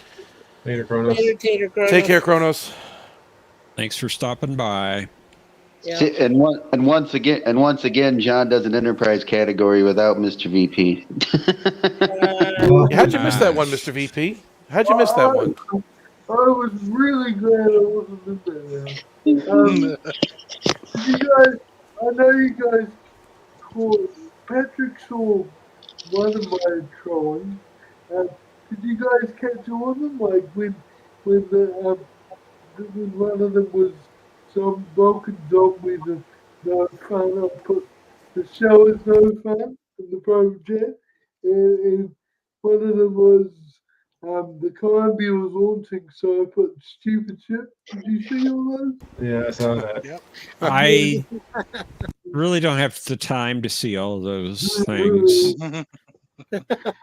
I just And I picked the wrong day to change my nickname because I got a bit sick of the Mr. VP, so I thought I'd call myself Leading Crewman, as in based off the Commonwealth Navy rank leading seaman, but crewman instead of sea because you're in space. And it's got in brackets leader because you can refer to them as leader by for short. So if you respond, if you're a crewman, let's say, just an able crewman, and you're given an order, you say "I leader" because you can't say "I sir" because they're not commissioned. Anyway, but I picked the wrong day to change my nickname because there were several comments I had to make, and I wanted to make sure people knew it was Mr. VP, so I had to say. We should give you a really good name. Archer fan. Number one. Oh, It There's a sounded like weird- an airplane episode. I guess I picked the wrong day to choose my nickname. there's a weird part of me that wants to. There's a weird part of me that wants to see that chair in his background used as a captain's chair. Yeah.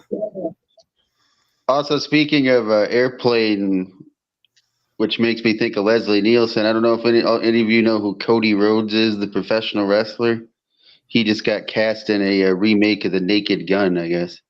Oh no. Oh, Wow. I just want to read Brad.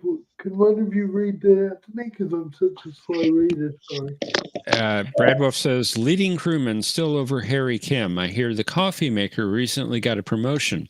Harry Kim had to throw the Conats party. Congrats. Congrats. Congrats. Yeah, the capital O kind of threw me off. And I think he means still not over Hurricane, not still over. Thanks for joining us, Mike. we appreciate it. Hey, good to see you, Mike Richards. Yeah. Hey, was Brad Wolf the ENT number one. Yeah, that's a good idea, Brad Wolf. No, that would be awful. Brad Wolf, I know you come right over Harry Kim, but take heart in this. He outranks me because he's an officer and I'm just a leading crewman. Does that make you feel better?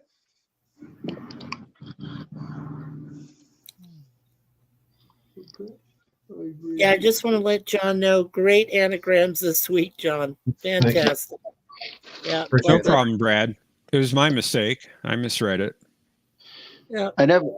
I never knew until the Keiko O'Brien question you could be that strict, John, by not taking Keiko Ishikawa. Good grief. Hey, you wanted it specific. Technically, he's right. Yeah, John wasn't wrong. It wasn't her name in the episode, so that's fair. But That's what I mean. John was technically right. yeah, No, he was right. There's no technical. He was right. He was right. John? I was saying, well, honestly, I wasn't expecting a lot of people to know her maiden names. That's why I made sure to pick one. Mr. V, leading crewman, I'm sorry. It's all right. We can say later for sure if you want. Anyway, Chaz, just be thankful that John didn't want you to say Keiko O'Brien, me, Ishikawa. Right, that would be technically correct, right? That's the Yeah. formal. Isn't me the term you use for a woman's maiden name? After the man, you put me before or something like that. Anyway. I can barely hear you, Mr. VP. Could you put your gain up a little bit? I can't really. Oh, I'm having a hard sorry, time over here. yeah. Maybe it's me. So, Yeah, you do so what, sound a little off tonight. so what I'm getting at, so what I'm feeling is if John ever shows a picture of Deanna post marriage, we'd have to say Deanna Riker and not Troy. That's a good question. Did she take Riker's name? Well, I don't know if she was ever called Deanna Riker. Right. Don't tell Will that though. Although Picard called him Mr. Troy as a joke. Mr. Troy. That's true. Oh my God! Oh no! That's even Oh, worse. No. Whoa. What did I say? I should have kept my mouth shut. I'm sorry. I wonder if you're on the wrong. I wonder if you're on the wrong mic. Didn't you say you got a new webcam recently? Mic check 1, 2, 3. Whoa. Mic check 1, 2, 3. I mean, That's better. that's better, but back to low again. Yeah. Yeah, I'm wondering if you're on the wrong microphone. There's only one microphone plugged in now, and yes, I did switch to a new webcam recently. Sorry, I can't switch back. Oh, your laptop might have its own microphone. No, I'm on the desktop. Oh, I'm sorry. not using the laptop. It was requested My for the game to mistake. go up, not all the way up. So there's nothing in the middle between this and blowing us out. There's nothing. There's no like in the setting in the shower. middle, huh? It's like in the shower, cold. Well, no, I went too far. I'm sorry. Is it better now? Well, you're back to where you started, I would say. Oh, no. And don't worry about it. Omni's only complaining because the Paramount board's yelling at him right now. Yes, of course. How's that now? No, that's too Yeah, much it's again. there's something off. Distorting. Try leaving StreamYard and coming back in. That might help. Okay, I'm really sorry about this. It happens, it's happened to all of us, I think. Yeah. It happened to me recently. Dun, dun, dun. Because I missed the first game. What was the category for Final Jeopardy in the first game? Because I feel like the same theme for the Final Jeopardy categories went along with the characters in the last game. The Intrepid, right? It was Mr. Kyle. Mr. Kyle. Category. So that would fit. So that would fit the theme. Okay. Depends on how you look at it. Well, at least Hoshi and Buckbo Kai would anyway. Being sand, gas, incapable of supporting life form. I thought it was going to be about Star Trek 3.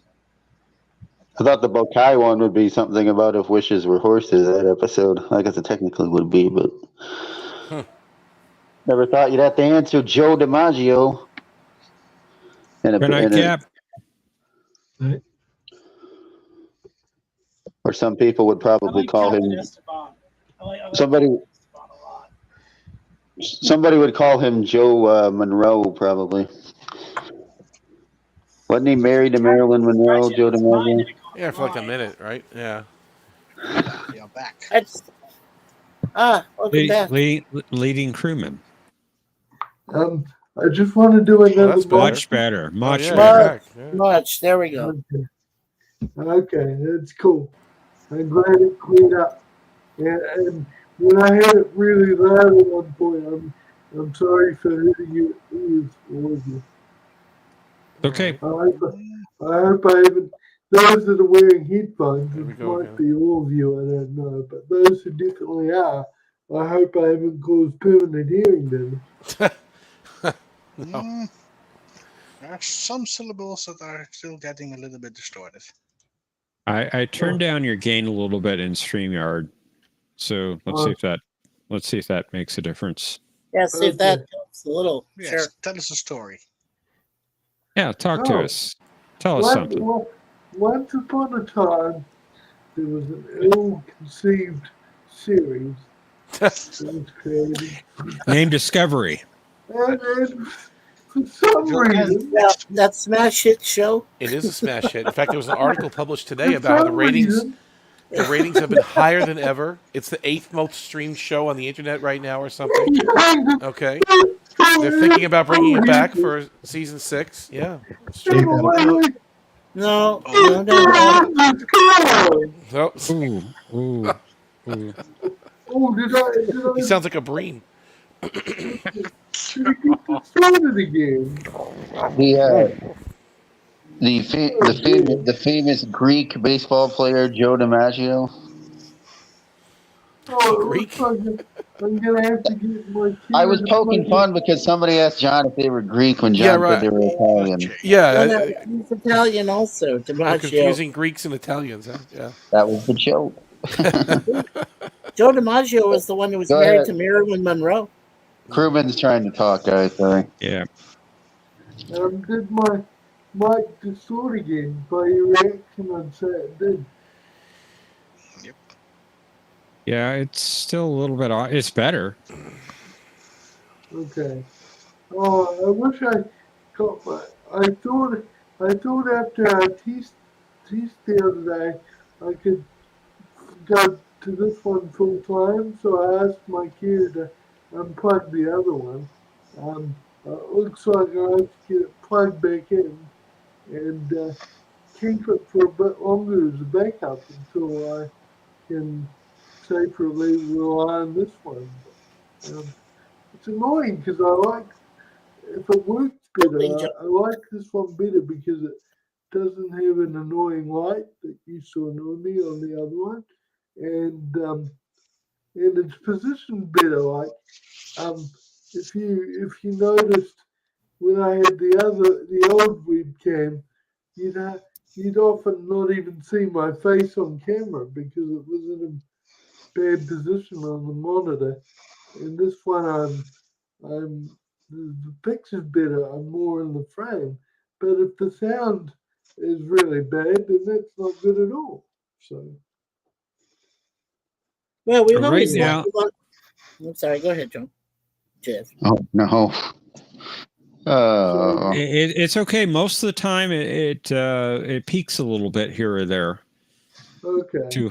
Too high, right? I'm pretty sure that's Cinnabon taking a shot at Omni in the chat there. I just noticed. Cinnabon, I thought we had an agreement last night. You were going to practice. You're going to go to bed early. You're going to get some sleep. You're going to watch Star Trek all day today, and get ready. And yet he wasn't here. Hate speech and cyberbullying. Omni would never do that. I'm not like that. I'm a classy guy. Unlike him, when I get points, he goes, boo. I get an answer, boo. That's great. That's real mature. Cinnabon's just hurt because you won 3 games tonight, I think. So. Well, I mean, I'm trying to rack up some points, but he could have been here. You're 10,000 in front of me. Damn. That could change quickly, though. 10,000? Wow. Then I must be in the top 10 somewhere at 3,500. That's where you're currently in third place. He just put the updated points in the YouTube chat, Mikey. By the way. Oh, he did. Oh, wow. Yeah. Power of math, people. Indeed. Oh, I'm sorry. By he I mean John. Just to be clear. That's fantastic. John, I with Bird of Prey 5. That's wow. Okay. John taking away a little bit of the honor of the most honorable scorekeeper, Professor Brainy Specs. I'm not going to take that title away. Yeah, no. I'm just saying I would expect Jeff to show the points before John, but that's okay. Well, yeah, how do you know that Bunny, that you missed a it's great fantastic? category and a great opportunity to get some points. Where were you? Up there, yeah. Digging in the dirt again. We have still like 18 more games to play. I mean, this could go anywhere. I mean, if I'm 10,000 points ahead, that's 2 games theoretically. You know, someone could win. Maybe I did finally look up the question and track, by the way, Jeff. So I'm at that channel. Okay. Bird. You lie. Protest. Oh. Yeah, so low that you're in third place. That's right. He's tied with me. Yeah, Bird of Prey and me. No more Omni risking it on a 100-point question. Oh, Thomas. Yeah, I'll just pass on him. Yeah, pass. Why risk it? Yeah. Play it safe. That's a good way to lose. Here's a good question, John and Jeff. If you come down to those top three, but what if one of those top three is a tie? If they are tied in points, Then say the like number 5 third place. play. That's interesting. Yeah. Well, we do for our regular games. We do have tiebreaker questions. I suppose we could use that if necessary. When it gets closer, yeah. I mean, if we get all the way to the end and there's somebody tied, we could do that if we had to. That would be interesting. Apparently, Cinnabon's. I have a Sorry. question. Yes. With the final game that you're doing for the championship, does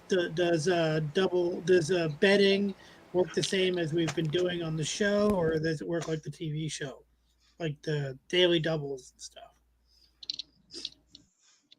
If we play with buzzers, it'll be strictly Jeopardy rules. What you see on the game show. With one exception, the timing on the buzzers is a little bit different. On the game show, they give you 5 seconds to buzz in for the first player. The second player and the third player get 3 seconds. We do 10 seconds, 5 seconds, 3 seconds. You get a little bit longer. I imagine for that that's to cover lag or something. Sorry, go ahead, leader. Sorry. It's all right. No need to say sorry. I was just waiting my turn.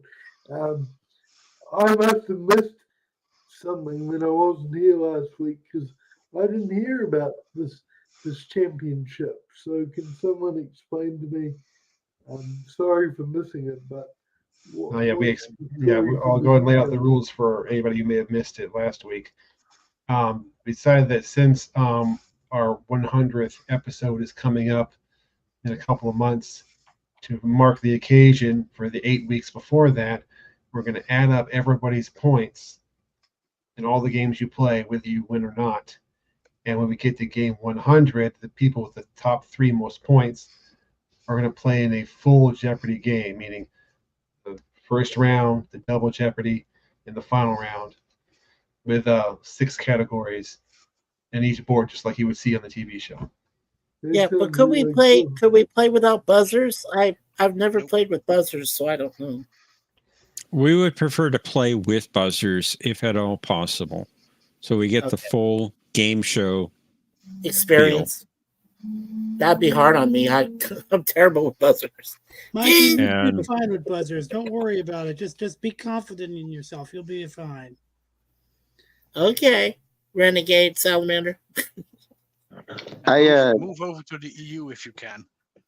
I made a comment during the final Jeopardy question, the baseball one, Buck Bokai, that instead of the Jeopardy theme playing, it should have been "Take Me Out to the Ball Game" just for that question. I agree. But then you might not have that music in. I'm still stuck on the perfect meat, though. I'm waiting for a meat-based category from John. Hey, it was my fault that I asked him. It was my fault that I asked him about anagrams and starships. So, like I said, he apparently picked up on that and said, "Oh, yeah, there we go." Cinnabon, I do not believe you. As for Thomas's question about the rules of Final Jeopardy, I actually don't know specifically what the rules are about things like spelling. The professor has researched that kind of thing more than I have. Right. I don't strict, know. Right? I don't know if you have to spell it exactly right. I'd have to do a little research. It says, if so, the moment someone says what is, then they are answering. Adding words will be wrong and spelling counts in Final Jeopardy. There's only so many ways. It can't be lenient. Say what is pass, because that would be an answer. You wouldn't be passing on buzzers anyway. True. If you pass, you lose points. Right. Indeed. Correct. Yeah. And Thomas Potts, there is only so many ways you can spell the word meat. Well, there's different types of meat. That could be 5 questions. Yeah. Steak. MEET. Roast beef. And lots of I think he meant a roast. different type. I think he meant a different type of meat. Heart of Targ. Bleeding crewman. What's valiant me too? Like, I will try your replicated bird meat. Bird meat. So this one works for the games leading up to the championship, but I do have a question. Good night, Cinnamon. Good night, Cinnamon. Yes, Cinnamon. Get some rest. Get some rest, take your meds. Sorry, I couldn't resist. Good advice.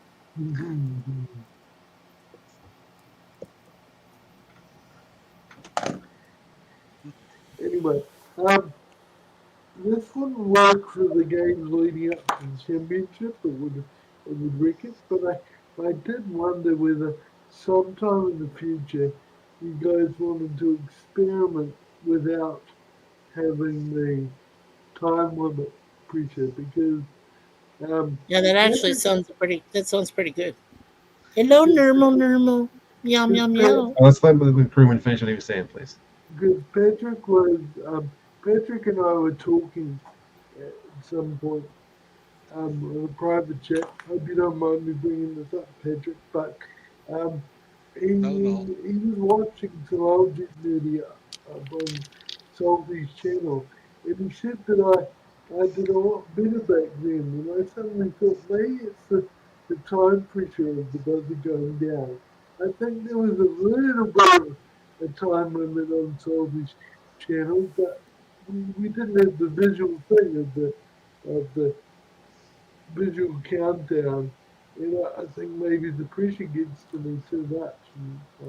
Well, because now I we don't do nearly as well actually, as I did. actually early on we didn't have the visual indication. It was just flashing lights, and you had no idea how much time you had left, and that was the complaint. Well, I don't know how much time I have left to answer. So I added the movement down the screen to give you that. Yeah. Did a good job, man. And I'm not criticizing your work, John. Jeff, I'm just wondering if we could try without again and see what it's like. Can you guys remember back to Soldier's channel whether there was a time limit or whether you just said time didn't really matter within reason, as long as you went there all day trying to guess it? I think the timing was a lot looser. Yeah. Okay. Would you guys mind if we tried looser times, or would you rather stick I'd have to with reprogram the board. I don't really want you to so much. I don't understand. I can't hear what he's asking. Reprogramming the board sounds like a lot of work. So What do you want to do? I can't understand it. I can't. He wants to do away with the time limit, or a strict time limit, and get rid of the flashing lights. Yeah, but I thought that's what makes that board special, is the flashing lights of the time limit. We don't have to. It's just a suggestion. If no one else likes the suggestion, you shouldn't have to bend to my request. It's fine. Indeed, what Thomas is saying in the chat. Then it will be coming like catching off track. 2 hours, 4 hours. Yeah. Yeah. It wasn't how long tomorrow will be. I don't think it was that bad until this channel that it got to 2 hours. But if you guys don't like the idea, that's fine. I just wanted to run it by you. That's all. Now, when you play with buzzers, those flashing vertical lights, they do something different. They tell you how much time you have left to buzz in rather than to answer. Right. Yeah. And that's more in It's more like the real game show, because what you don't see on TV, what you don't see on TV is they have those lights on the real game show, but they don't show them on when you're watching the show. The contestants see it. Now the difference is they don't move down; they just flash. Yeah. But on the podium, it shows how much time the contestant has to answer. Well, once you'll notice if you look at the podium, you do see the lights horizontally going across, and they blink down to no time, right? They go. And if we play buzzers, that does show. You have 5 seconds to respond. Wow. Okay. So you got the vertical lights to tell you how much time is left to buzz in. And then you got the horizontal flashing lights for the 5 seconds to respond if you do buzz in. Okay. So in that regard, it is very much like the game show if we play with buzzers. Okay. So are we gonna assume then that we are playing with buzzers on the championship game? I like to. That's what I'd like to do if at all possible. Now, if Jay plays, I don't know how we would do that. Because he really can't do buzzers real well. Well, I'm glad I can now. I can do buzzers. I'm just, I'm glad I can. But, before it was, so no way, yeah. So, just to reiterate, I can now, for sure. Yeah. Just to reiterate, I was talking about post-championship, because I don't want to rig the championship for you guys, but I was just wanting to run that by you. If you wanted to try having a lot looser time with it, but if you guys don't like that idea, that's fine. I was just trying to work out why I'm doing so poorly these days compared to the old days, and I think Patrick hit one of the nails on the head. Is that I didn't feel time pressure in the old days, and this time I do, but it's okay. It's just a thought. Well, you get 30 seconds if you're the first player, and if it's the second player, you get an additional 15 to whatever the first player took. Okay. And then the third player gets an additional 10 to whatever the first and second players took. Yeah.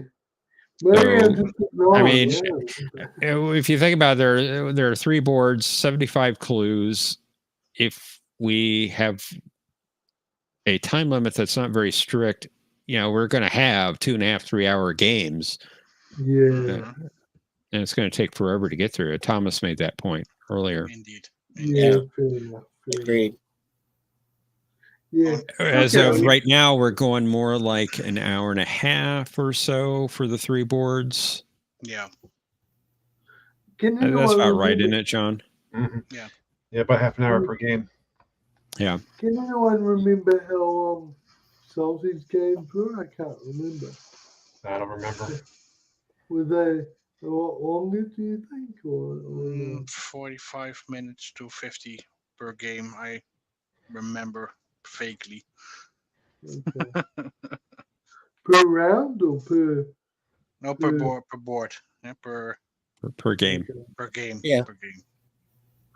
So I guess Hey, Stephen, I had Hey, Stephen, I had a suggestion.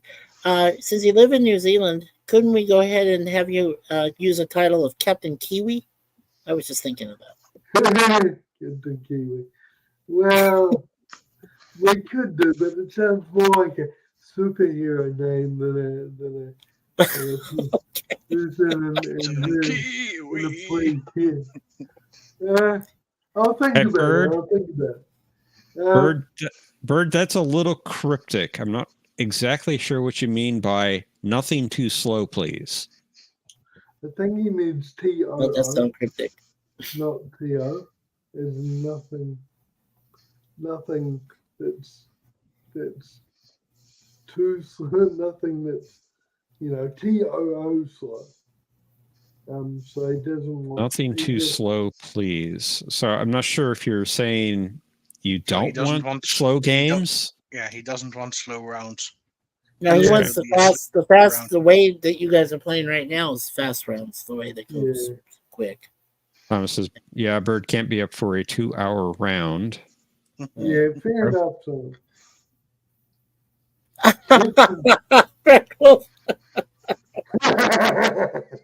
Oh, nothing to slow down the game. Okay. Yeah, Got fair it. enough, Bird. I understand.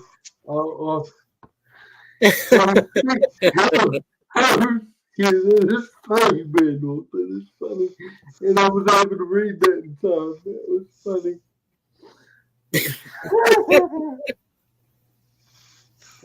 I'm sorry, that made me laugh. Thank you, Brad.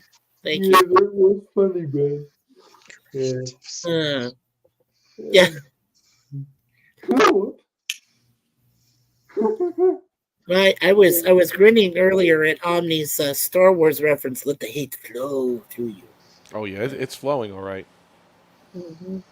Yeah. I can I feel would your think anger. I would think everyone's opinion, and Something this was powerful. satisfied. It was just a suggestion about lucid time limits, but it's fine. You made all good points as to why it's a bad idea. Well, Mr. Crewman VP, do you listen to A Question of Trek? Do you tune into that one? Have you? I've been meaning to, but I'll be honest. Well, you really should, because Yeah, the 'cause question actually- of Trek is.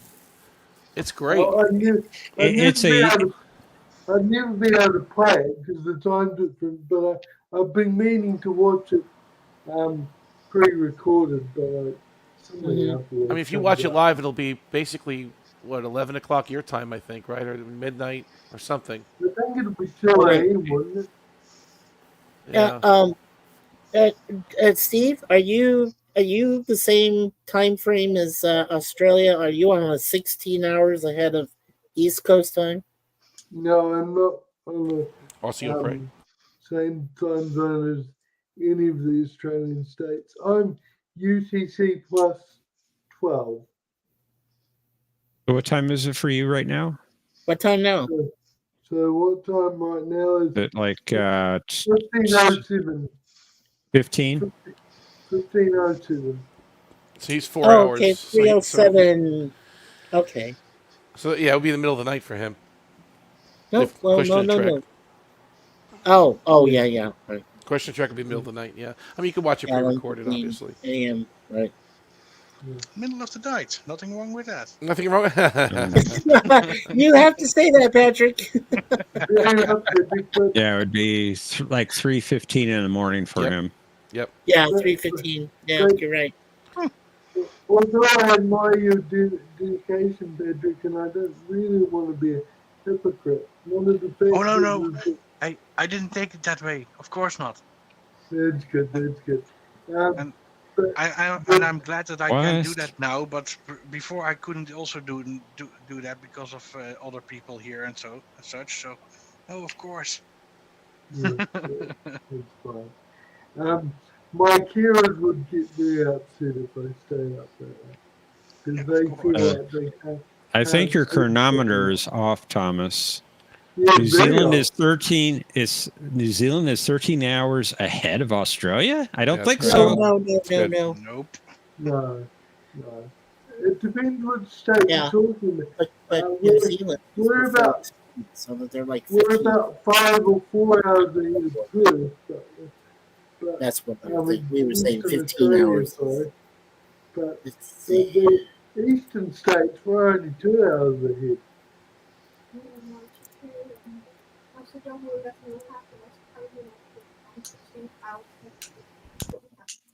Yeah. Talking in the background.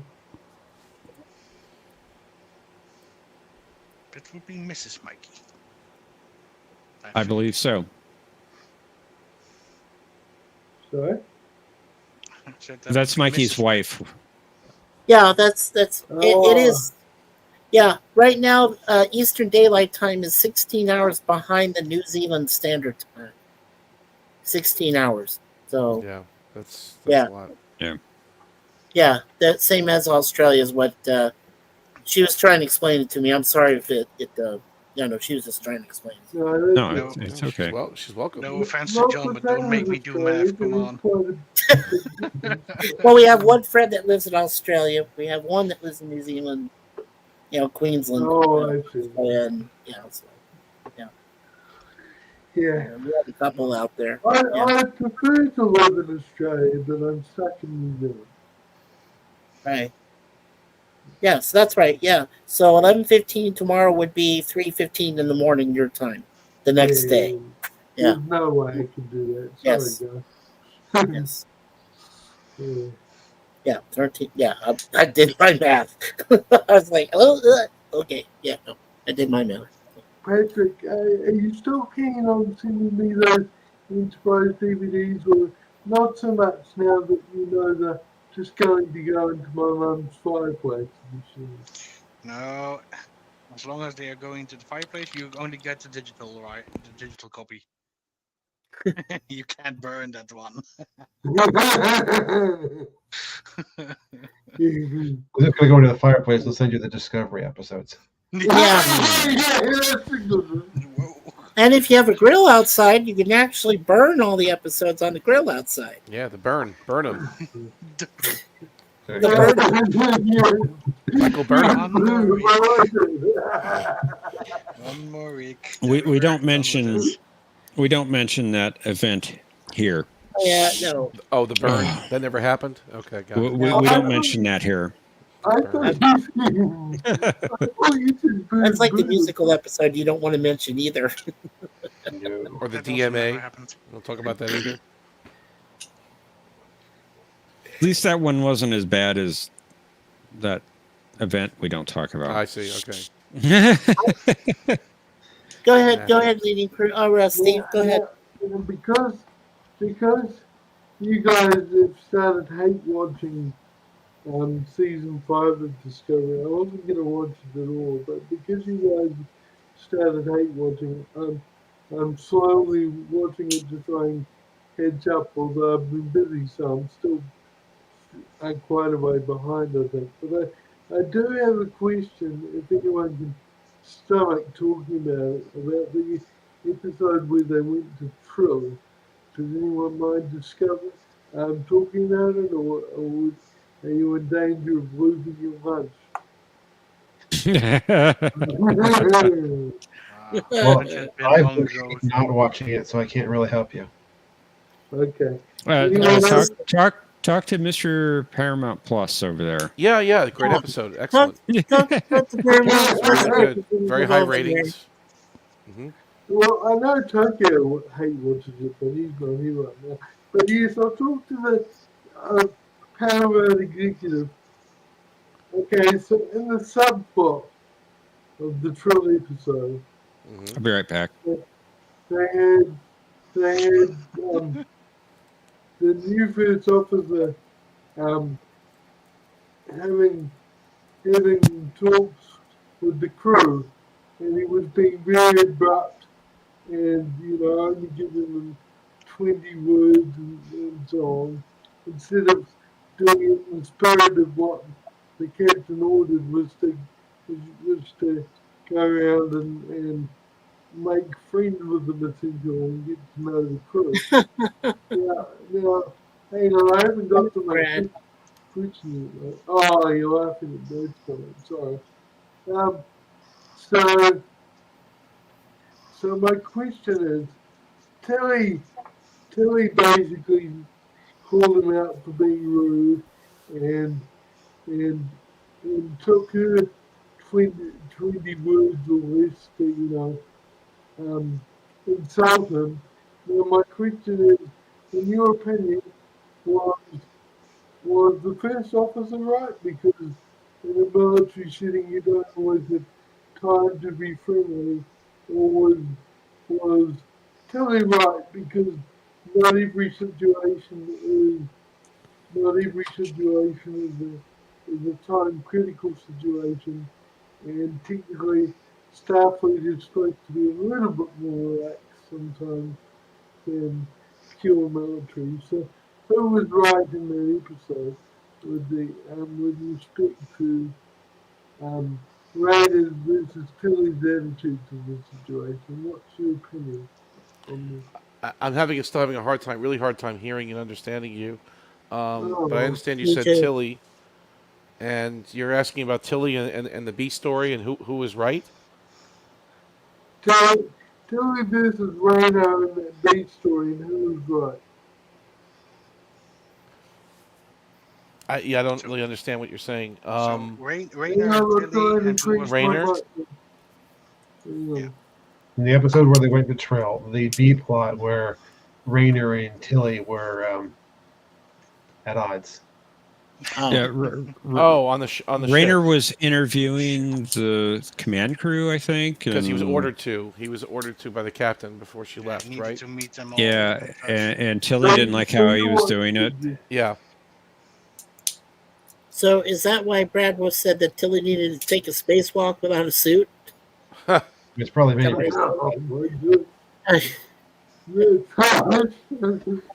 Oh, there's Normal. Oh, she's Anyway, I was right. Who had the moral high ground there? She says, I want to just lay here, Daddy. I don't want to go anywhere. You're so cute. Yeah, so Mr. VP, I think you're talking about the episode Janal, and you know, there was an A and a B plot. I like what they did on Trill. I thought it was interesting that they didn't really trash what was done before on DS9. Obviously, some of the woke stuff, we can just leave that aside because that's irritating for most people. I'm sure most fans anyway of Star Trek. But the Tilly and the Rainer interaction, I thought it was interesting. And it actually kind of closes the loop on the last episode from this week a little bit. Yeah, it does. I think the two characters work well together. Yeah. That's saying a lot for Tilly. Yeah, true. Oh, she doesn't. Right. She doesn't fall for him. Yeah, his nonsense. Since you watched it, Jeff, and since you seem to be hearing me a bit easier than me, so who do you think had the moral high ground in that B plot? Do you think Rainer was in the right, or do you think definitely Rainer? I mean, I think they both had points, and they had to figure things out together. They kind of did. Yeah, true. And we don't know Rainer so well just yet at this point. And as the season continues, and I hope you continue to watch because we appreciate the views. But we get to know Rainer quite a bit, and we get I to know really his like motivations. I like Rainer too. That's why He's he is excellent a dead character. man. He's done. He's toast next week. I'm sure he's dead. He's a dead man. That's my prediction. I'm not so sure of that. I hope not. Please, please. He's the most likable character on this entire show. And you know, want to know why I think that? Because they're setting up this relationship between him and Tilly. I think he's going to factor into the horrible series that's coming. Oh, that would be interesting if they save him for that. That's too smart and too logical. No, he's done. He's toast. Yeah, I just wanted to quickly, you could be right. Yeah, I just want to quickly mention that I'm sure you guys have probably seen at least one of these documentaries I ran across on YouTube. The Captains, the one back in 2011 that Shatner did with, the That's 5 a series and Chris Sisko Pine plays the piano the whole time. Yeah, right? but then I found another one. I found another one from 2019. Must have been before the massive, thing, the cold thing, with What We Leave Behind. It was a full documentary about DS9. Oh, that was great. That was great. Waiting for that to come out for years. One. I contributed to that too. I think I was on the GoFundMe or something for that one. I sent it. I diverted some of my Paramount money to. And I was like, wow, yeah. I saw that at the theater. That was excellent. Because What We Leave Behind. Yeah, they were producing that for years, right? Didn't he run out of money and he did a GoFundMe to kind of get it going again? And it took a long time to get the documentary you out. could be right. I know they're trying to do a Voyager version of that. I'd love to see that. I would too. That's what I enjoyed. I was like, wow, DS9. Yeah, I remember that it came out. Then they didn't well, how long was it out for, Jeff? It wasn't out for long. At the theater? I have no idea how long it was at the theater. Yeah, it I just know I out went for and long. saw it. Yeah. It But I might have found been it might have been just like for a week, a special showing or something. It wasn't long. Maybe. Yeah. I have it on Blu-ray. Oh, wow, okay. That's good. I purchased it. I think it's on YouTube now. You can watch it with ads, I think. Leading Herman. So I have a couple of questions. One about the what we leave behind. Well, I'm more of a comment about that documentary, but I have another question about puke discovery since we're talking about it. I the next episode coming up after the Trill episode, it warns about. There's a warning about flash photography or flashing scenes or something, and I suffer a bit from strobe light, too much flashing and strobe lighting. So I've decided to heed the warning and skip that episode. But that episode. Do I need to know what happens in order to understand the episode after that? During the hate watch. That was the one called Face the Strange. I don't remember exactly what happened in that one. It was interesting. I mean, they all kind of run into each other. Just follow John's advice. Skip it all. So Skip it all. I mean, they're getting clues. Every episode, you get more clues to the the progenitors stuff. It's like the episode The Chase and TNG. Oh, this is the Time Bug one. Is that the time? Oh yeah, there's the Time Bug one. Yeah, it's interesting. You can skip that one because they just go back in Discovery's past, and that's pretty annoying anyway. You could skip it. I thought the whole thing was annoying. And a little bit into the future as well. Yeah. Okay, but do you guys want to? Go, guys. I'll talk to you later. Like are you there? Thanks Okay, for Mercer. joining us, Mercer. Thank you, Mercer. Bye, Normal. Bye, Normal. Bye, sweetie. Bye, Normal. Meow, meow. Yeah, whatever. Leave me alone. I'm trying to sleep over here. Can't you see that? Meow. Hey, Miss Deep. And then Tried there's to sleep last week on Question of Trek also. So, if we warn the YouTube audience that there's going to be spoilers if they haven't watched it, do you guys want to give me a full recap of that episode? Or I pretty much just did. They jump in time a bit. There's the ship goes back and forth and into the future and into the past, and each episode they're gaining clues. So you do have to kind of watch them all, but this one not so much. You did see the end of the Janelle episode, right? Yes. Well, this time bug gets slipped onto the ship. It comes on with Adira. Yeah. And it causes Rayner and Burnham to jump around in time. Ship gets unstuck in time. And they're the only reason that they are the ones that get sent forward and backward through time is because they tried to transport at the exact moment that the bug activated. Okay. Time stabilizer damaged. So how many more episodes are left of this final season? One. There's only one. And John Thursday. has a promise to fulfill that he's going to watch a piece of that episode with us together. The end credits. What's the name of the final episode? In case this is a trivia question, what's the name of the final episode?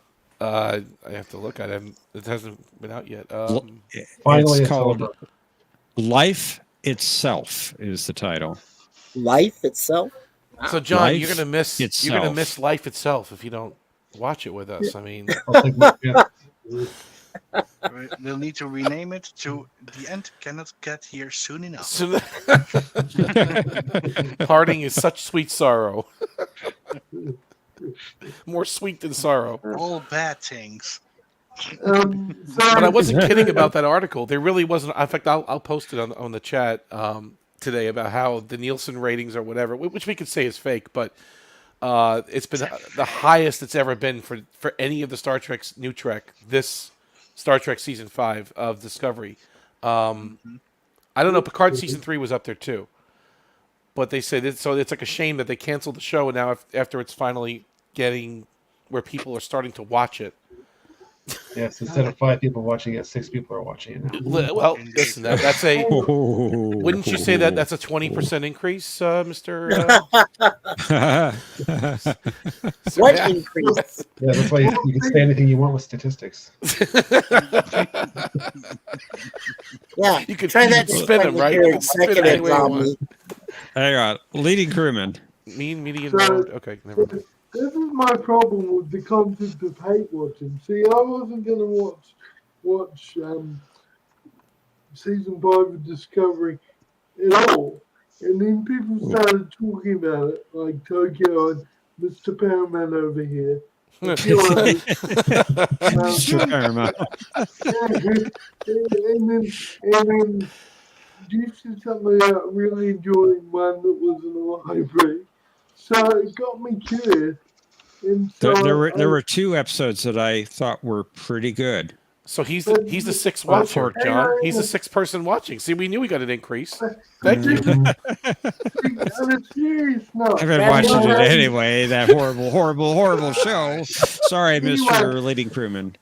Anyway, my point is, we're joking. I was thinking the 6 people watching, but on a serious note, I don't want to hate watch because it contributes to their ratings, which is giving them the wrong signal. I'll tell you now, as much as I can see some argument of hate watching, I'm not going to watch a single episode of Star Trek 90210, otherwise known as Star Trek Academy, because I do not want any executive to think that show is any good. I want the ratings to crash through the floor. It's a smash hit, but I'll give you.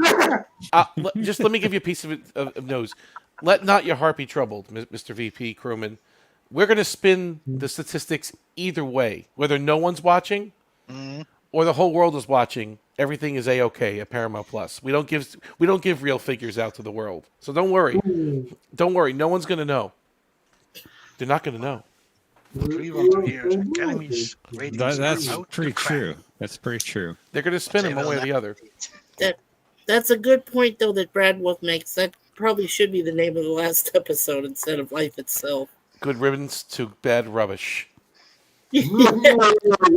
Should be hauled away as garbage. Time to take out the garbage. Time to take out the garbage. All bad things finally come to an end.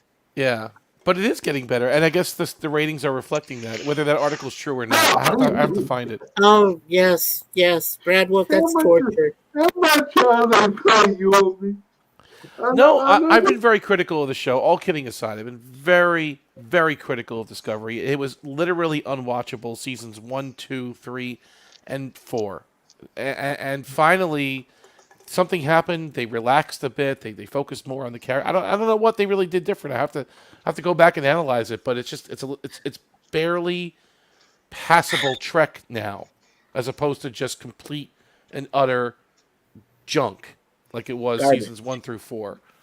So I don't know what the formula is. It's still less than Enterprise.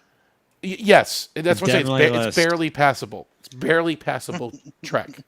Yes. Hey, Andy, can I ask you a question? Yeah. Am I not a Star Trek Trekker if I only watched like the first 3 episodes of season 1, and by the 3rd episode I was just tired of it. I couldn't get used to it. I watched these episodes, but literally once. I'm being dead honest with all of you. I've watched all of Discovery once. I've never went back and watched an episode twice.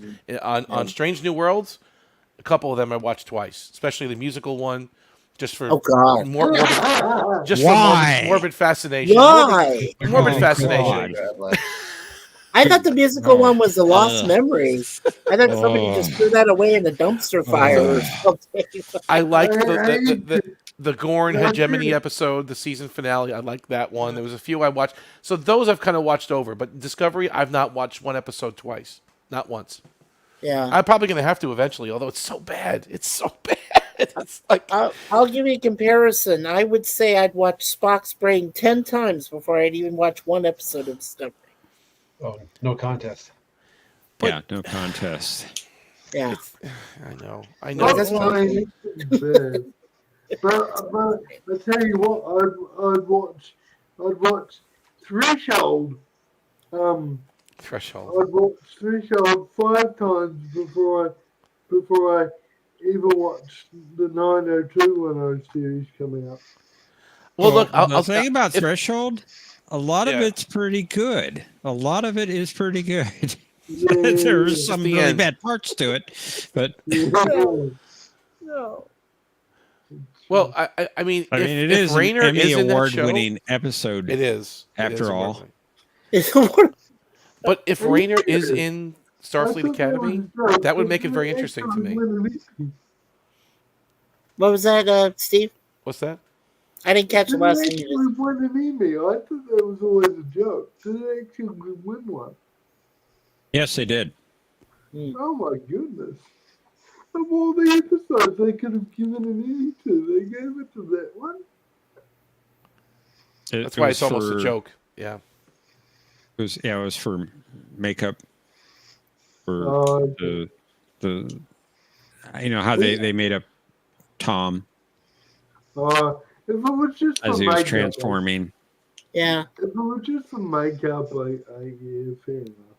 But see, the sci-fi shows are always overlooked from the awards. Star Trek, they had some serious drama on Star Trek in a few episodes. They should have won more awards, but they never. It's always sci-fi. It's always looked at as lowbrow. It's not. Chain of Command Part 1, especially Part 2 with all Patrick Stewart's brilliant acting as he's being tortured. Chain of Command, you're saying? Yeah. What I thought was interesting about DS9 so far, with what I've seen of the documentary, what I thought was interesting is that everybody said, well, this is just a static space station. It's not going anywhere. It's like a soap opera in space. But then it did so well, and it had a lot of Emmy nominations down the line over the 7 seasons it was in. So. But it's always for technical stuff, though. Right? That's It's always for sound mixing or special effects or makeup, like Jeff said. I mean, there's been some serious drama on the show and excellent writing, but they'll never get those type of awards because it's sci-fi. It's looked at as it's just not serious drama, like a cop show would be, or it's Oh, sorry, I'm meeting you. No, go ahead. To follow up from Mikey's comment, I love DS9 too, and I agree with you, but I do wonder whether it would have had the success it did without them getting the Defiance in season 3. If they just stayed on the space station and didn't have a ship that they could go exploring and also have some battles with. Same with Babylon 5, if that, mind you, I don't want we're not revealing spoilers right? here. No spoilers. We've got somebody who hasn't seen the series and he's watching it. Sorry. Two even. I was going to stop 2 people. myself. Pardon me. Sorry. A number of people. Sorry. Do you think I stopped too late? Or did I stop myself? No, you're good. You're good. Yeah, no, you're fine. I just wanted to stop before Going you back say about more. 2.5 years for that one. Yeah. Nothing's the same anymore. And the other thing I liked about the DS9 documentary, the fact that you could see some of the people that were still there, like Rene Auberjonois was still alive until recent. So I mean, and who knew that the guy Grodenchik that played Rom, who knew that he could sing? He did such at the great conventions. job at the beginning of that. He did. He did at conventions. Max Grodenchik, yeah. Mm-hmm. Yeah, I mean, it was great. Watching Jeffrey Combs out of the uniform or out of makeup, and Mark Alagmo, and Casey Biggs and all of them, yeah. Casey Biggs, yeah. Mm-hmm. Yeah. What do you think about my DS9 comment, though? Do you think it would have lasted if it never got the Defiant? Or do you think What was that, Steve? Do you think it would be? DS9 would have got cancelled if it wasn't for the Defiant from season 3. No. Canceled? No, it was getting good. No, that was getting good. The only reason they didn't have a ship to begin with was, according to the writers, because the Enterprise was TNG. They were the ones roaming around that they didn't want two ships flying around the same part of space. Yeah, and then when TNG wrapped up, that's when they got the ship. That's when DS9 got their ability to get the ship. So, but I'm saying, imagine if they never got a ship and all they had was they had the runabouts. Runabouts. Do you think the show would have survived? I mean, it's hard to say. I think it would have survived, yes, but we lost some great action. I mean, that was the Defiant was a character as far as I'm concerned on the show. Yeah. Oh, of course. It was. And especially with the Dominion threat looming and escalating. Yeah. They needed something like that. Well, they did. Yeah, as an early warning system, basically. Yeah. Mm-hmm. And that was good. And then Cisco got the promotion too, which I never understood. That maybe some of you guys would have some more insight into that, but why he was a commander and not a captain? He was a commander because before that he wasn't captain of the ship. He should have been promoted as soon as he got the Defiant. But they well, I mean, as soon as they got the first runabout, well, the Rio Grande was the first runabout, right, from that, and then they went to the Defiant, and then finally built the Defiant. Yeah, but the fact is, it makes a lot more sense to say commander of a station than captain of a ship. Yeah. So that's my reasoning. I mean, in real life, you can have naval people with the rank of commander actually commanding a ship, and they get called captain by right. They get called captain. Right, exactly. Yeah. But also, two of the ladies. Yeah. Also, now that we're still talking about the documentary, two of the ladies in it, Nana Visitor and Terry Farrell, were saying how important it was for women. This of course, while they were having Janeway and Voyager. But they said this show was also important for women to follow because Kira and Jadzia were such strong characters, and eventually Ezri down the line. So Nicole DeBoer. So I mean, it was a big deal for women. This show was. They really enjoyed it. I know my mother enjoyed it. I know that. She loved DS9. Do you mean Discovery wasn't the first show with strong female characters? Not that I'm aware of. Maybe bogus women characters. Discovery doesn't have any strong characters, regardless of gender. None of those characters are strong. None of them. What, on DS9 you say? No. Discovery. Discovery. Okay. No. John was just talking about Discovery, Burnham, and wow. I think Thomas is trolling us in the chat. I think he is. Ezri wasn't a strong character. Oh no. Someone did say she was. Oh, what? Jeez, the Changeling Lady in Changeling Lady P5? last week in P5. I didn't know there was a Changeling Lady. What episode were we talking about last week? There was. I don't know what he's talking about. We watched Survivors, didn't we? Survivors was last week. Where was the? Like I said, he's trolling. Oh, okay, he's trolling. Okay, got it. Okay. Yeah, right. Because there is a Changeling Net device in P5. That's something different. Referring to the person with the Changeling Net in the pilot, and that's not. No. He's trolling us. Yeah, he's just trolling us, Steve. What else is new? He wasn't there to watch it with us, so he's trolling us now. Oh, I see. I'm really sorry about my near catastrophic mistake, and I hope people in the audience have guessed what the spoiler is. Yeah. Well, one thing I always wanted to ask Patrick was, of all the series that you've been able to watch, what would you say is probably the standout episode for you, Patrick?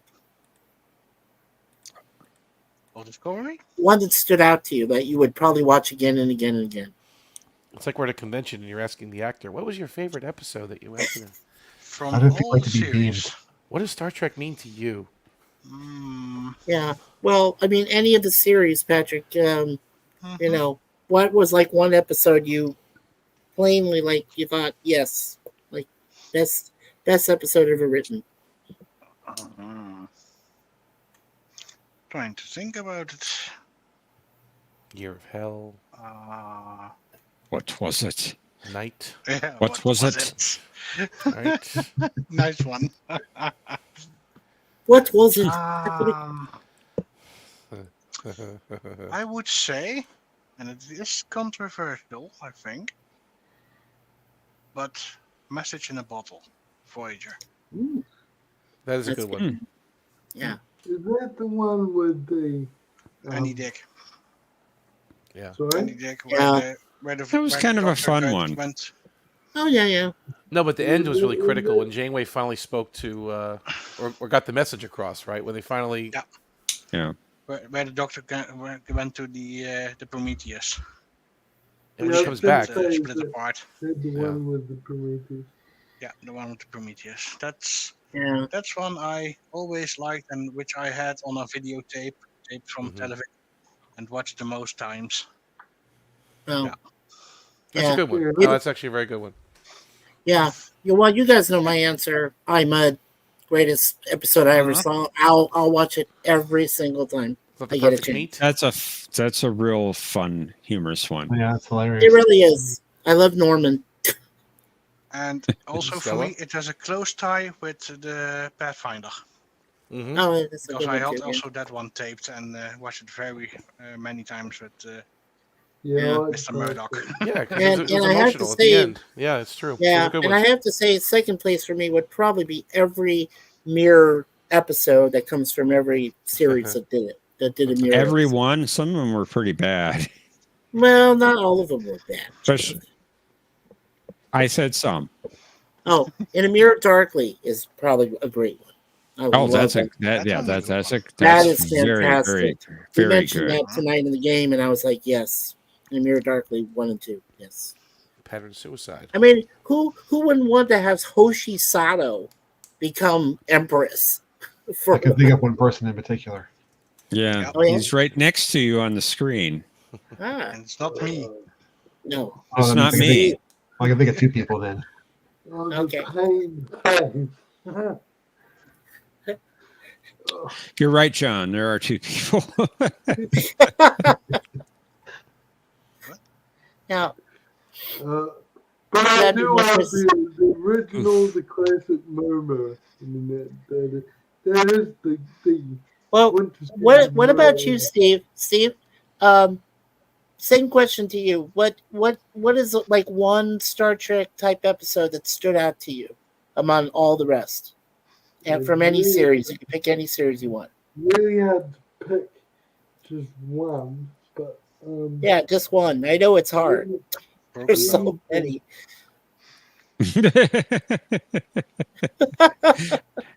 I heard that, I heard that, Patrick. What is Sailtooth. I said the first one of Enterprise. Enterprise. I said the first episode of Enterprise, Broken Bow. No, God, no. I'm It's a just trying to Klingot. think. Right. It would be TNG. I'm just trying to think which one. Yeah, me too, Brad Wolf. I know it's cliche, but I really like Measure of a Man. Measure of Man. That's a good one. Measure of Man. Yeah. Measure Man, very good. There it sits. Yeah, didn't Steve? Didn't you tell me one time you also liked City on the Edge of Forever, right? With Joan City on the Collins. River. Yeah. What was The Joan Collins one. Edith Keeler. I thought you told me that one time before. Maybe I don't know. Maybe I've Keeler seen must I die. did like that episode. It wouldn't be my favorite though. Yeah, not the ones where the Guardian of Forever is Carl. Definitely not that one. We do not speak. Yeah. We do not speak of I that don't know who you're talking about. name in that context. I promise. That's the last time I'll say it, Jeff. I promise. I don't know. Makes me even cry. know what It he's just makes me talking cry. about. It makes me laugh and cry. Characters. Yeah. That sounds great there, Steve. All right, Mr. Paramount Omnicast, it's your turn. Favorite episode ever? One you would watch like all the time. I mean, there's so many. I guess TNG would be, those are the ones that I'm probably closest to, and Yeah. Darmok is up there. The Inner No, Light. Tonight Ride with as the walls fell. It's just those get you, especially the Inner Light. That one's really strong at the end. Yeah. DS9, if you want to talk about what is it, The Visitor? Yes. Oh, I mean, great yeah, story. they're timeless. Yes. They're great stories. Yes. And that's what Trek really is. When it's at its best, it's great storytelling, and that's why the City on the Edge of Forever, or City on the River, as Shatner calls it, it's a great story. It is. It's not space battles and photon torpedoes and phasers and wormholes and aliens, and it's just a story and an amazing one. So did William Shatner not like that episode? No, he does. But again, these are questions they ask these actors at the conventions. Hey, Mr. Shatner, what's your favorite episode of Star Trek? And he says, oh, the one with the city on the river, and everyone laughs. Yeah. That's yeah. That's to answer Mikey's question again, but from a different franchise, and to piss off Thomas because I like it. For SG1, it's SG1 window of opportunity.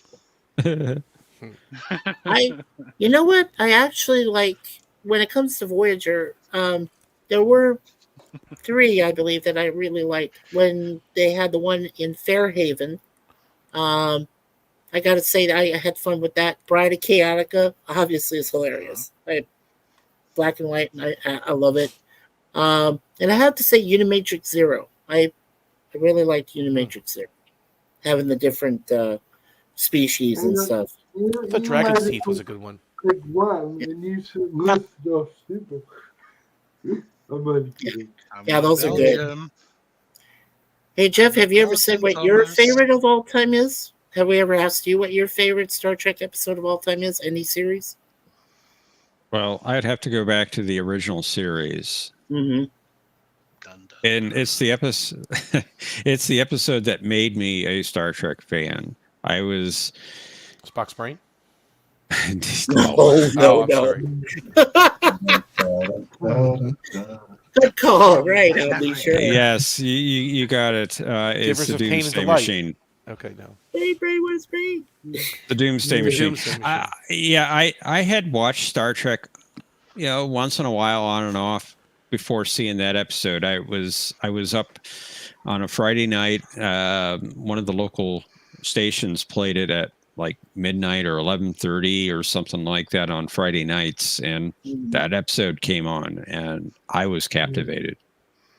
Yeah. Absolutely captivated. The Doomsday Machine. Yeah, they just recently did a thing about that. Yeah. It was a great episode. I don't recognize your authority to release me. Yeah. Sorry. I can watch that one over and over and over and over. Of course. Most of us could, yeah. What about you, John? Amok Time. What's your favorite all-time Star Trek episode of like any series? Well, some of my favorites have already been mentioned, like The Visitor or Doomsday Machine, and there are episodes like that are probably close to the top. Yeah. Probably the series I've watched the most of is DS9. Cool. And that's surprising. I watched a lot of TOS too, but it's just for sheer numbers, probably DS9. I like watching the episodes, among others. The episode arc from the beginning of season 6, when the Dominions control the station. Like I was just watching Sacrifice of Angels the other night. That's probably one of the best episodes of the series. I love that scene with Dukat and Wayoon, where Dukat's talking about a true victory is to make your enemy know they were wrong to oppose you in the first place. To force them to acknowledge your greatness. Yeah. That's great. I have to say, from DS9, for me, it's always been Trials and Tribulations. I love it. That was great I too. love What it. about Duet? That's a good one. Duet is up there too, right? I mean, Yeah, you gotta, Duet's awesome. Duet's Duet very is- good. you're Yes. talking about just Duet. all time, you know, just Yeah. timeless episodes. That's up there. I Well- was heartbroken when he was stabbed at the end. I had tears in my eyes. Right. That's what I'm saying. That episode should have won some drama award. Something. I Writing. think It never will, but it could have. It should have.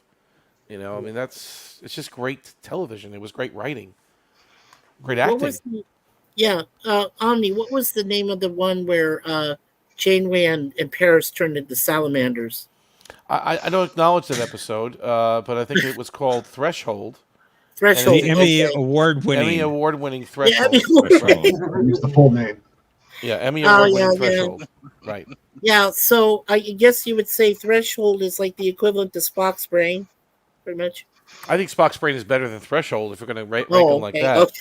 okay. Yeah, I'd agree with that. Yeah. Okay. Mhm. Yeah. Spock's brain is really campy, but it's a good camp. Yeah. My least favorite TOS episode, though, is the one with Lazarus. What is that one? The alternative? Alternative. The Factor. alternative I factor. hate that Alternative one. Factor. I hate that I don't guy. mind I want to that- cut his beard off. I can't stand that actor. I can't stand that episode. Watch it. No, not your beard. His little wispy little beard. I wanted to just snip it off. I couldn't take it. The fake glued-on beard he had.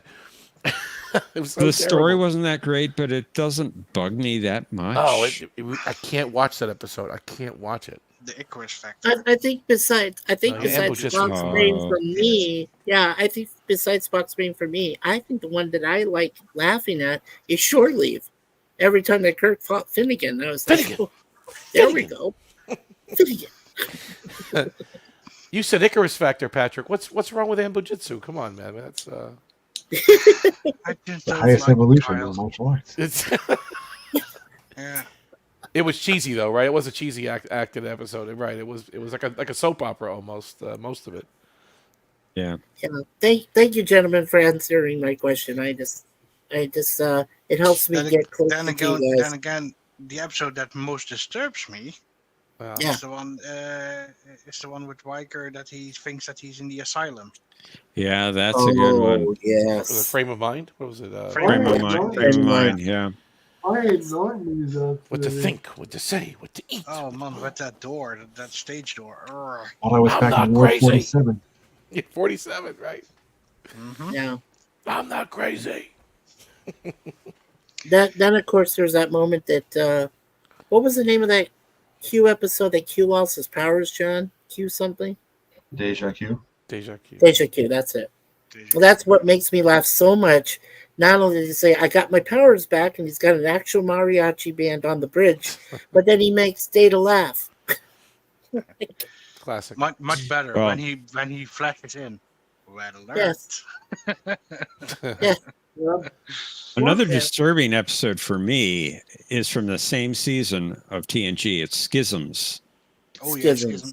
Is that Oh the yeah, one that one's creepy. Is that what the aliens, they take him away Yeah. Yeah. Yeah. at While night they're- when he Yeah. sleeps? Yeah. Okay. Mhm. Riker just Yeah, floats that's- off his bed into the... Yeah. Mhm. Okay. Yeah. Yeah. Yeah, that's creepy as well. Yeah. Yeah. Maybe I even need I think to that was. to I think re-alter that my episode was made Sorry. for the people who What are you saying, Steve? who think that. I think that episode was made for the people who believe that they were abducted by aliens. I think that's Hmm. where they were going with that episode. Mhm. Yeah, of course. Oh, okay. Well, everyone's got that fear, kind of, right, of being kidnapped and experimented on. I mean, it's definitely I think a primal fear, right? And so they worked that in. I thought it was interesting, though. It wasn't a bad episode at all. Yeah, now that you say it, Jeff, maybe I need to change my answer to that one as first, and then the frame of Well, mind as second. they're both creepy. Yeah, both. yeah. They're very Uh, creepy. I think the other one is a little more psychological. Frame of mind. Frame of mind Because is you a don't know little where more you are. You don't know psychological. what's real. Yeah. You don't know what's imagined, right? Yeah, it's... Yeah. Yeah. And I do Like- like psychological horror. Mm. I'm not a Like- big horror fan, but the psychological horror is what I like if I watch something. Yeah. Sorry, I really sorry. thought- sorry. Go ahead. I really thought Riker was going to die when he's in sick bay and he's saying it's not real, and they're going, yes it is, don't do it, don't do it. And he had the phrases hit the kill, and it turns out he was right, it wasn't real. I couldn't believe that scene. That just blew my mind. In the episode you're talking about. He was in sick bay, and what happened again? What happened? He's saying, I know this isn't real. And the crew is saying, oh, frame of mind. This time it is real. And he keeps getting that cut on his head. Yeah, coming back. And he puts the phaser to basically wake him. It seems like he's trying to commit suicide, but he's trying to wake himself up from the dream. But when they say it is real, don't do it. It's like, I really thought that time it was real. And I didn't expect it when, the screen shatters after he shoots himself. He's back in the... Yeah. Yeah. Plus, I was going to say in the Mirror Darkly, I think Mirror Phlox would have outdone Mirror Dr. McCoy. in Mirror. For sure. In the creep factor, I would say yes. In the creep factor, definitely. Although, we didn't see really much of Mirror McCoy. That's true, we didn't. Yeah. That's why I say Mirror Phlox still gives me kind of nightmares. Yeah. Just getting used to knowing he was such a good person, and then you have that two-part Mirror Darkly, and you're like, wow. His actor often sorry, no, go ahead. His actor, I believe it's John Billingsley. Am I pronouncing that right? Yep, John Billingsley. Yeah, you got it. How would you know that? You don't watch the show. How do you know these things? No, right. He knows him from the Orville. Oh, from the Orville, right. Yeah. I have actually seen some Enterprise episodes, just not all of them. Anyway. Optimism, Mr. VP. Optimism. If I may be allowed to finish my point, gentlemen. Go ahead. The actor John Billingsley often plays more evil characters than good ones. That's what he's more known for in Hollywood. Playing the villain. He played a villain in a few movies. He played, as we know, played a villain in Orville. Stargate, he was a good guy. I can't list them all right now because typical, my brain's gone blank right when I need evidence to back up my claim. But he's often playing villains in Hollywood rather than good guys. Well, I want to say one positive thing to you, Steve. We're going to make it our mission to make you an endorser of Enterprise if it kills us. Well, we're going to get you to endorse that awesome series. That will kill us. You say that's positive. I say that's decidingly negative. That sounds like a nightmare. However, as I said, proof positive. Leading crewman wants us to die. Oh no! What? I don't want anyone to die. What? Sure sounds like it. Yeah. It sounds like you'll never have your mind made up about Enterprise, whether or not we keep pestering you about giving it a shot and let you watch it. About Enterprise. Yeah. If it kills us, we're going to make you ambassador for Enterprise. For Enterprise. Well, you think that's a bad idea? That you'd be an ambassador for Enterprise, so we're going to die. I missed that. Now I get it. I missed that if it kills us. Well, I'm sorry, gentlemen. Rest in peace. I'll say something nice to all your people. You know, Jeff, you know what? He might call you out on Janeway and Tuvix, and maybe if he thinks that you give him the right answer for that, maybe he'll accept Enterprise. I don't know. I'm just guessing. I did say to John and Jeff and Tokyo, because we were on microphone testing stream the other day, and I did say, if the price of being able to visit you all and have your company was watching Enterprise, and it was a worthy trade-off to be honest. Yeah, good one, It's John. nice of you to say that. I like John's hashtag justice for 2 weeks. Now you know how much hanging out with each of you would mean to me because you know that I see an Enterprise. You know, to me that's torture. That's a high price to pay, indeed. Yeah, for you. It is. For you. Yeah. It is. I mean, the only thing worse would be watching Discovery. I mean, seems like you are, so it's okay. Keep doing it. Yeah, let's keep doing it. You know, if we prior to Discovery, prior to season 5, because it is slightly better than, not much, but it is slightly better than previous seasons. Yeah, maybe we could give you a task, Steve, of watching one whole season of Enterprise in a marathon, and watch like one whole, like maybe season 2 or season 3, and just watch it as a marathon of all the episodes and see if you're still breathing when it's done, or maybe it'll change your mind. How much are you going to pay me? Well, we would just make sure that you're watching. No. How much are you going to pay me to watch? I hope I'm not torturing you, and Steve. You know I love you. You hope I'm not torturing you. But in other words, what do I get in return? I mean, in the scenario where I get to visit you all, at least I get the pleasure of your company. What do I get in return? You get hours of quality programming, quality television. Quality television. As compared to what's on nowadays. Oh. Can I at least skip season 3? Because I saw most of season 3 the first time around, and that's the one I hated the most. I mean, if we're negotiating here, we can discuss that, Mr. VP. If you're serious about this, we can negotiate out season 3. Is maybe go back to it later on. But you're missing some good stuff. I would even accept if you only would watch season 4. Right, season 4 is good. Yeah, how much of season 4 have you seen? Nothing.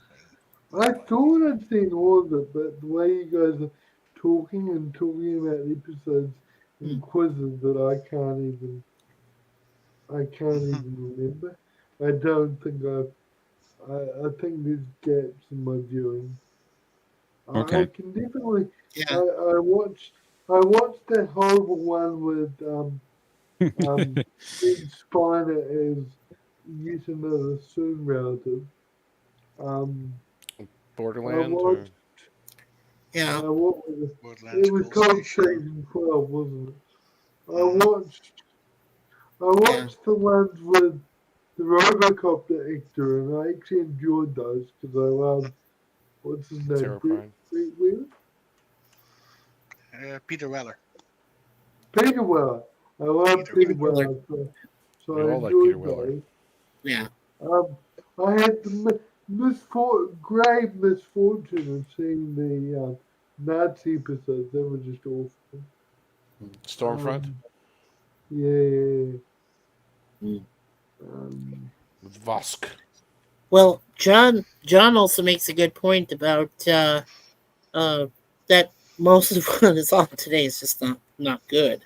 I definitely think it has a lot to do with writing. I would because you gotta have a good writing team, and I think pretty much after Enterprise ended in 2005, there just hasn't been decent enough series with even good writing. Not a lot of good writing. This is going to really shock you, but I would say that Strange New Worlds is more watchable than the 3rd season of Enterprise. And the critics would agree with you. I would have to strongly disagree. It's a Critics' Choice Award thank nominee. you, John.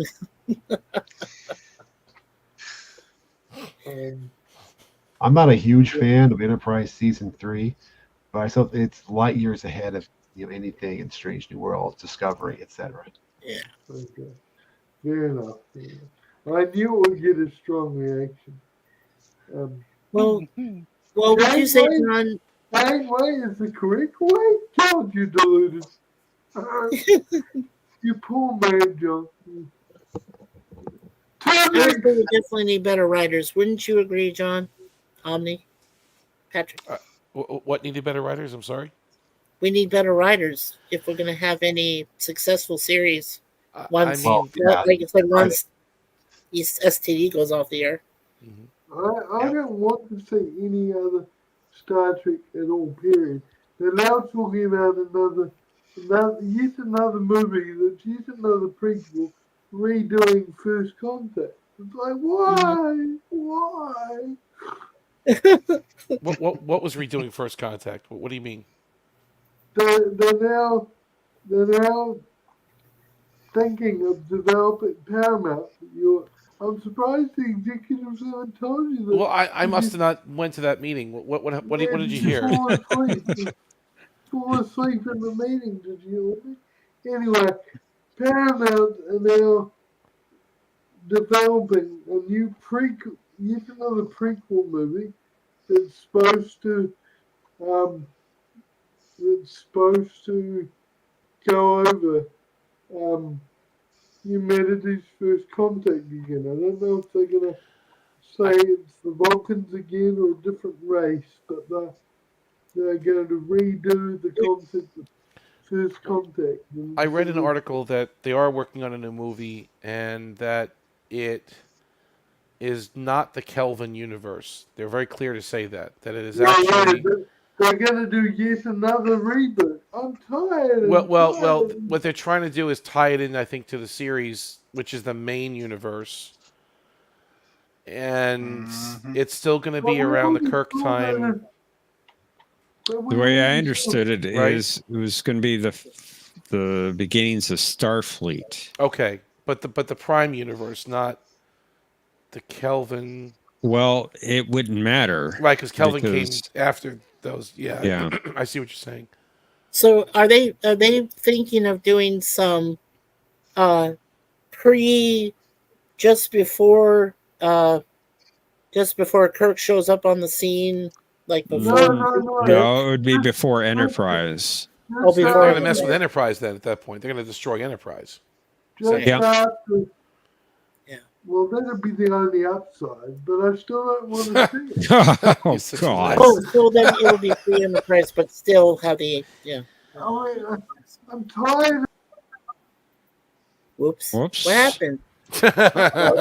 Where'd he go? He said he was tired. He must have fell asleep.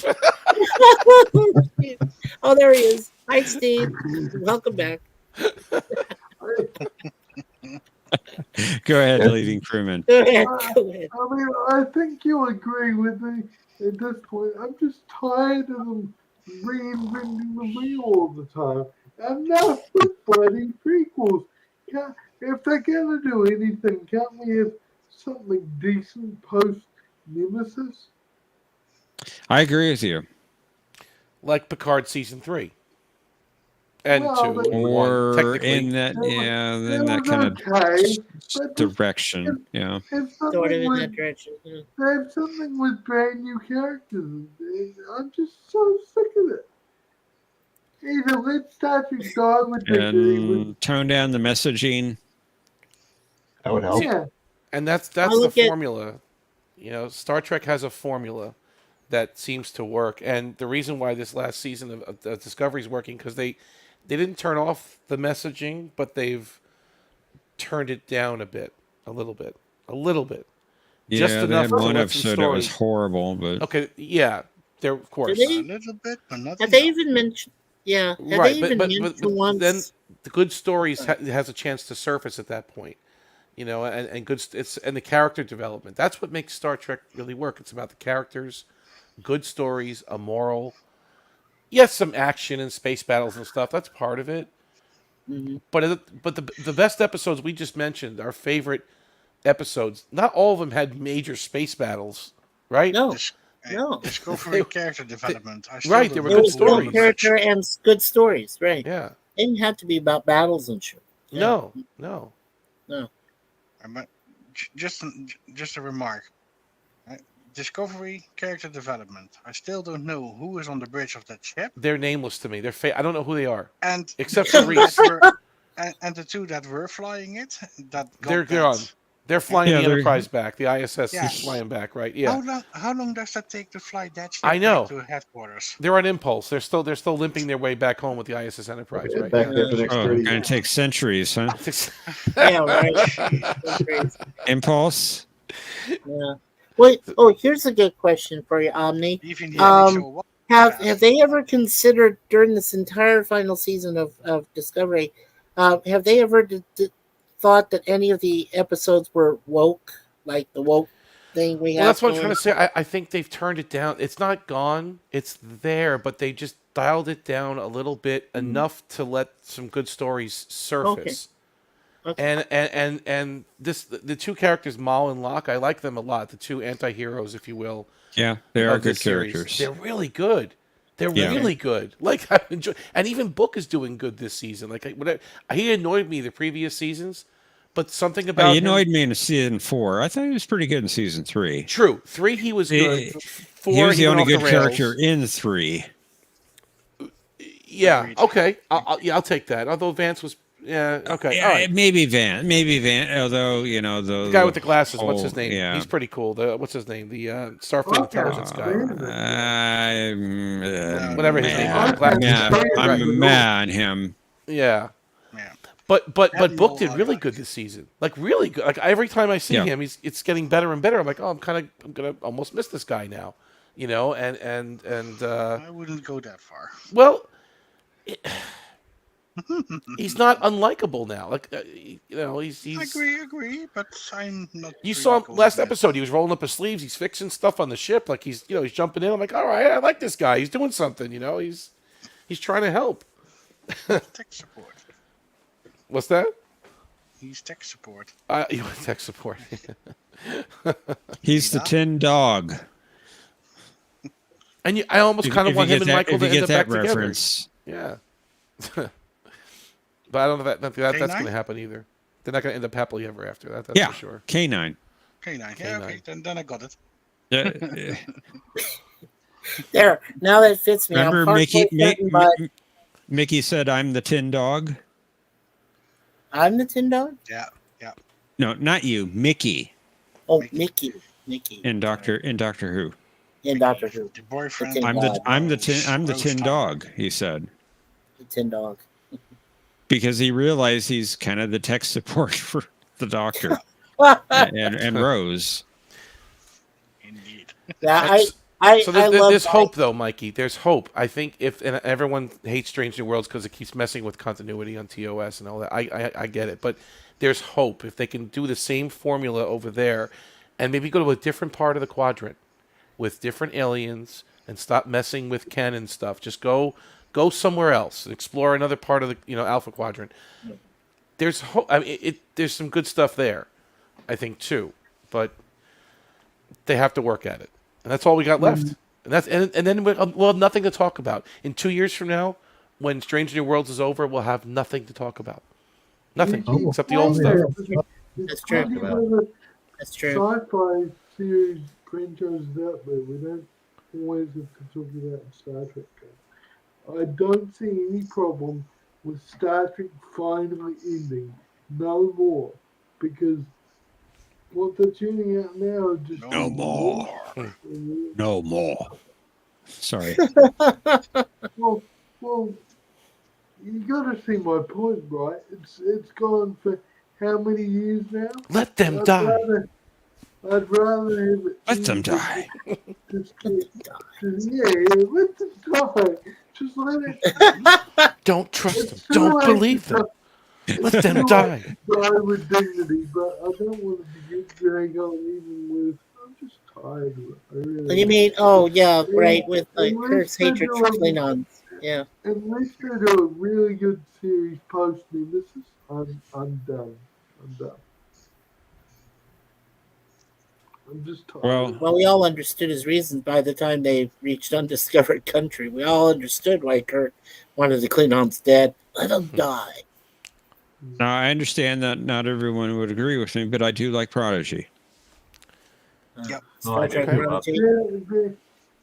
Fair enough, Professor.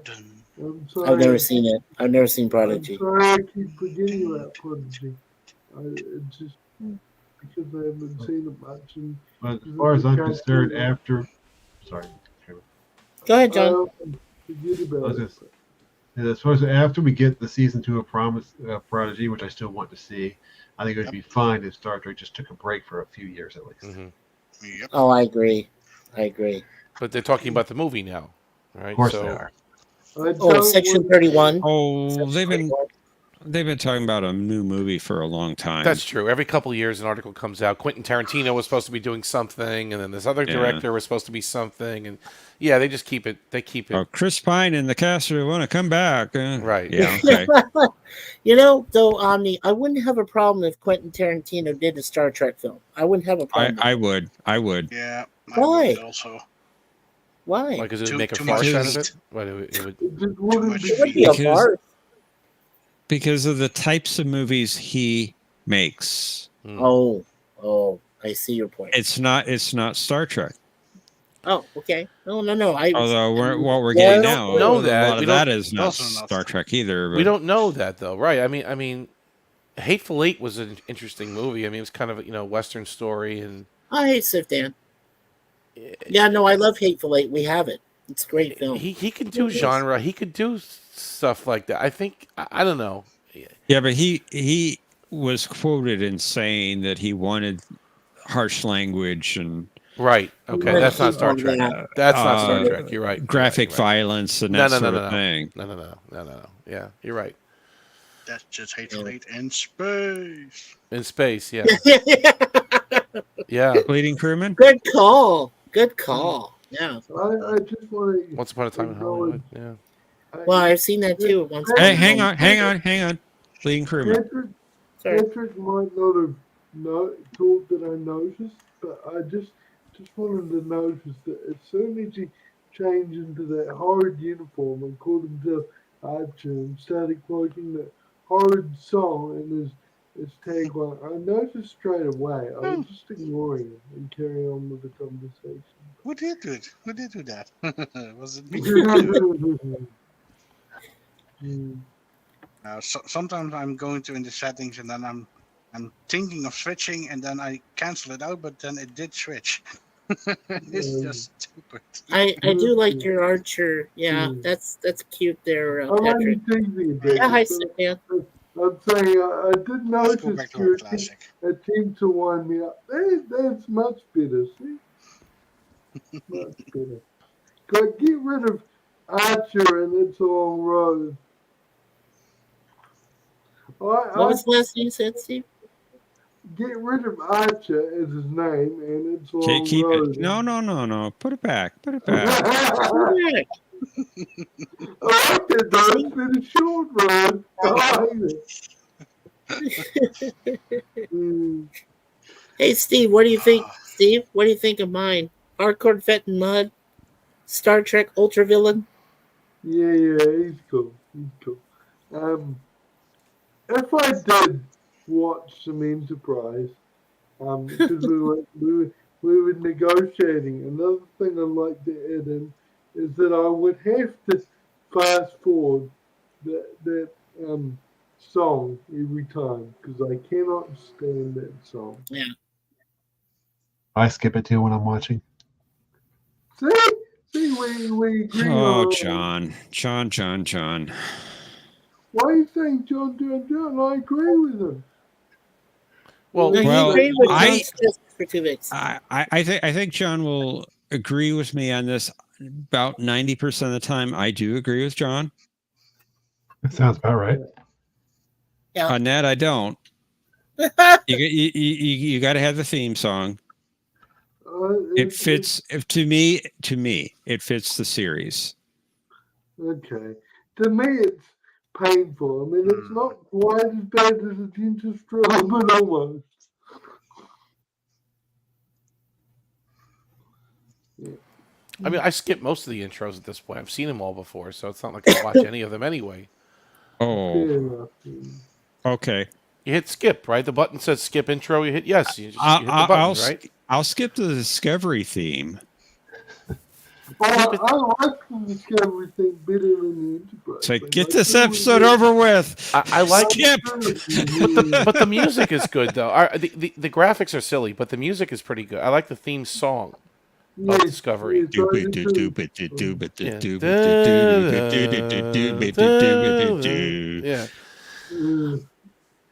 And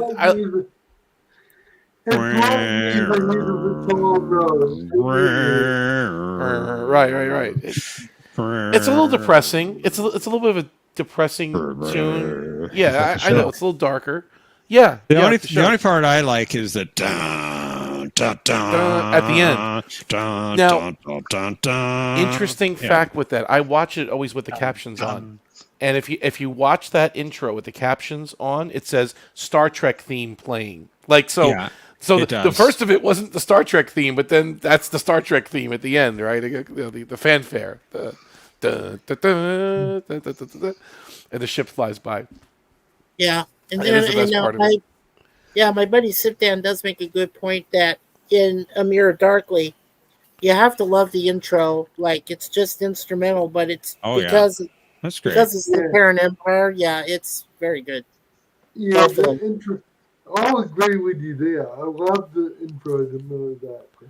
That's something positive about Enterprise. Did you record that? Because you all hear very, very many positive things. But Strange New Worlds has a great theme too. I like it.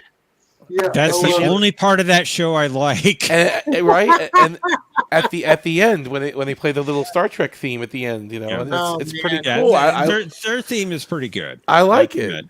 I like it. Yeah, but that's about the only thing of the show I like. Because when a show like Discovery or Strange New Continuity Headaches plays the Star Trek theme, it just annoys me because this isn't really Star Trek. Why are you playing this music? They're just all right. What do you think about the beginning, John? When they have that, what do you call it? The logo, the Star Trek logo at the beginning, and the ship flies by. That's a new thing they put in the last couple of years. Have you noticed that? Yeah, I noticed it. It's like it's not necessary. It's like half the Star Trek theme, right? It's but like on Strange New Worlds, it's the Enterprise, obviously, and then on Discovery, it's the Discovery, and I don't know. I thought it was. It sets the mood. Like if you're actually watching it, it goes, it's okay. I'm watching Star Trek now. This is cool. I might like it more if it was in front of a good show. Yeah. I get it. I understand. I guess I'm just going to give Jeff Russo credit, who was doing the music on the show. I'll give him some props. He's doing some good stuff. I like it. Most of it. The Picard season 1 theme that was a little weak to me.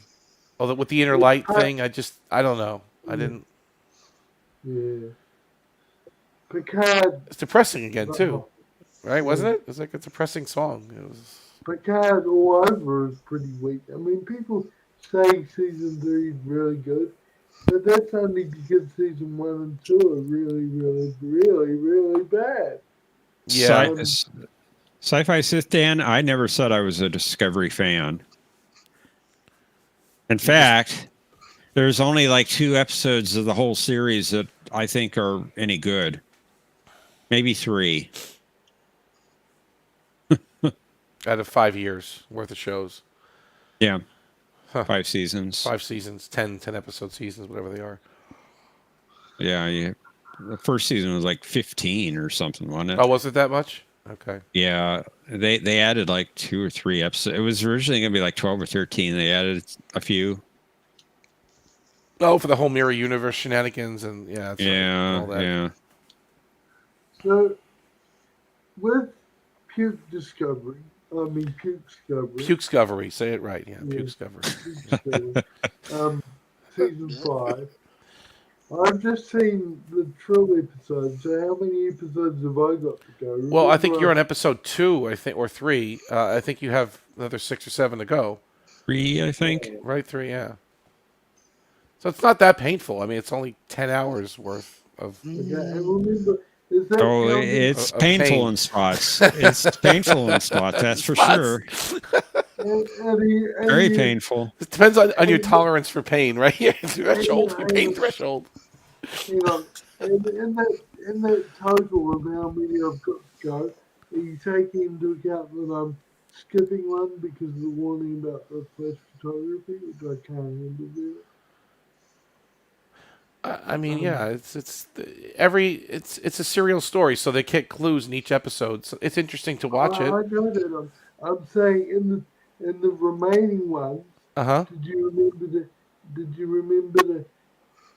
With saying how many I've got to go, is that taken into account that there's one I'm not going to watch at all? Well, I suppose there's only 10 episodes, right? So if you skipping 10 one episodes. and you watch 2, that means you got what, 7 to go? Okay. Yeah, I've watched 3 because the Trill one was episode 3. All right, so then you have 6 more to go. Okay, that's not too bad, I suppose. And they're only 45 minutes each, or 48 minutes, or 51 minutes, or whatever they are. So they're not even a full hour, really. No, I guess I can get through it. I'm only doing it so that I know what you guys are talking about because, I've heard references to it when you guys are talking. I'm not watching it because I want to watch Discovery. I'm watching it because I want to be part of the discussions when people reference it. That's all. That's a good enough reason. Yeah. Well, my solution to that, Crewman, is that I will watch reviews of each episode so that I know what basically happened, but I don't subject myself to the actual episode. Oh, yeah, maybe I should do that. That's a good idea, John. So in the Discord, Tokyo usually writes a pretty good synopsis or his thoughts on the episode. Do you read those, John? I mean, they're in spoiler quotes. Do you open them up? Yeah, I read them. Okay. Yeah. I mean, you can't spoil something that's already pretty garbage, right? I mean, what's garbage? Discovery. You can't really spoil something that's already garbage. Well, So, we're parsing through this last season. I mean, there's different levels of garbage, right? There's true. Some garbage stinks worse than others. And also, Crewman, if you're interested in watching reviews of the episodes, there's a channel I go to that gives after every episode, they give a fairly detailed synopsis of what happened in the episode, and then they give the review. I put the link to that in the private chat. And who's that again, John? That's the name of the channel is Molly and the Old Man. Molly and the Old Man. Let's see here. Never heard of that channel. Are they fans of that show, or they hate watching it just like? In general, they don't like Discovery. Okay, so they're decent reviewers. They're not brainwashed into thinking it's good. I started watching them during Picard season 3 because they had a lot of the same opinions as I did about that show. Okay. Yeah.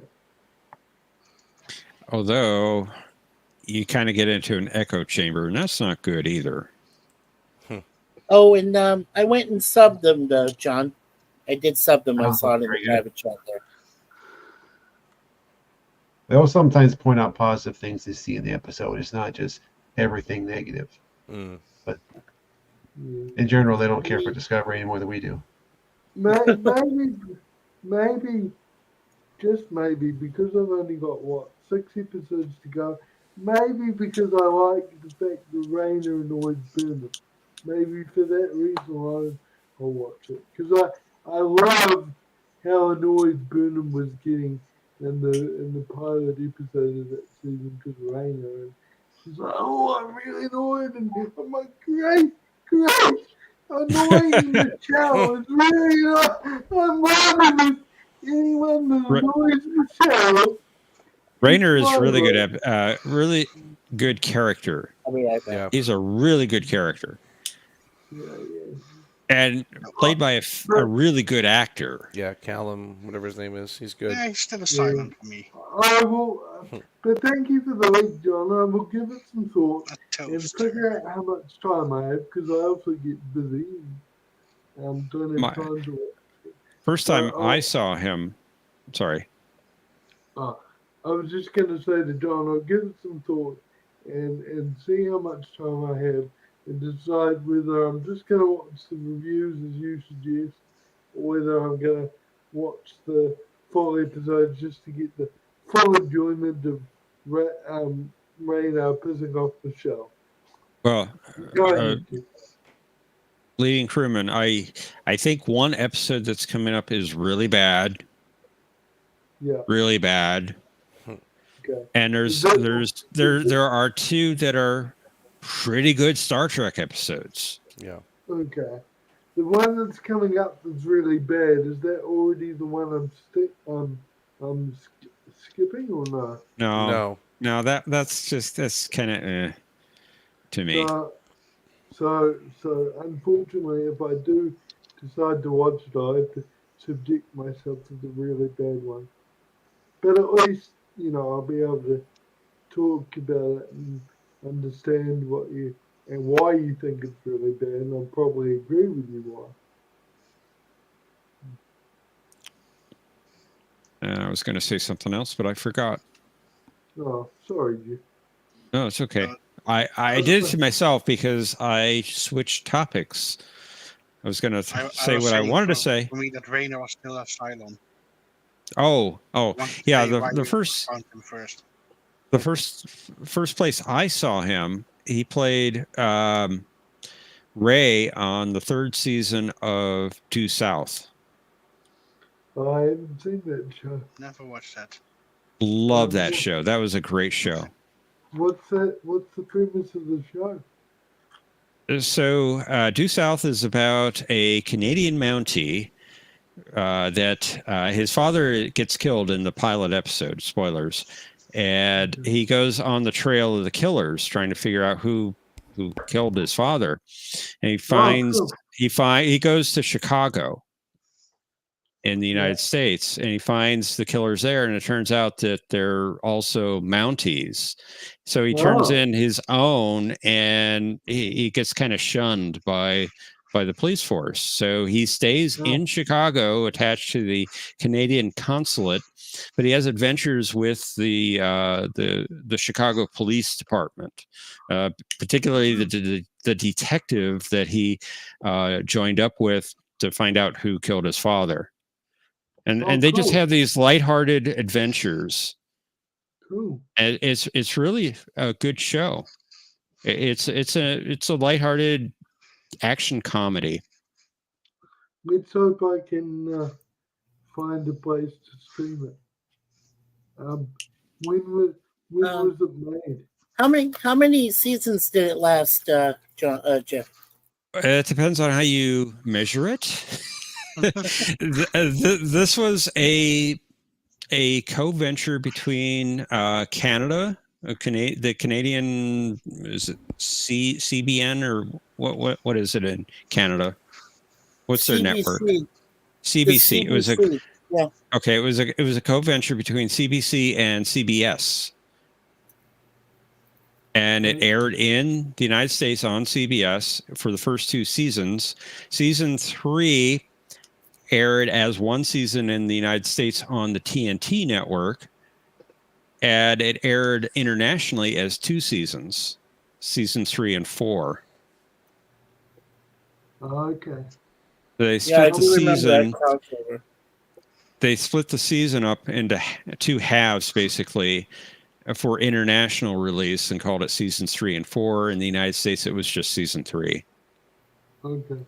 All the episodes of season 3 and 4 was just considered season 3 here.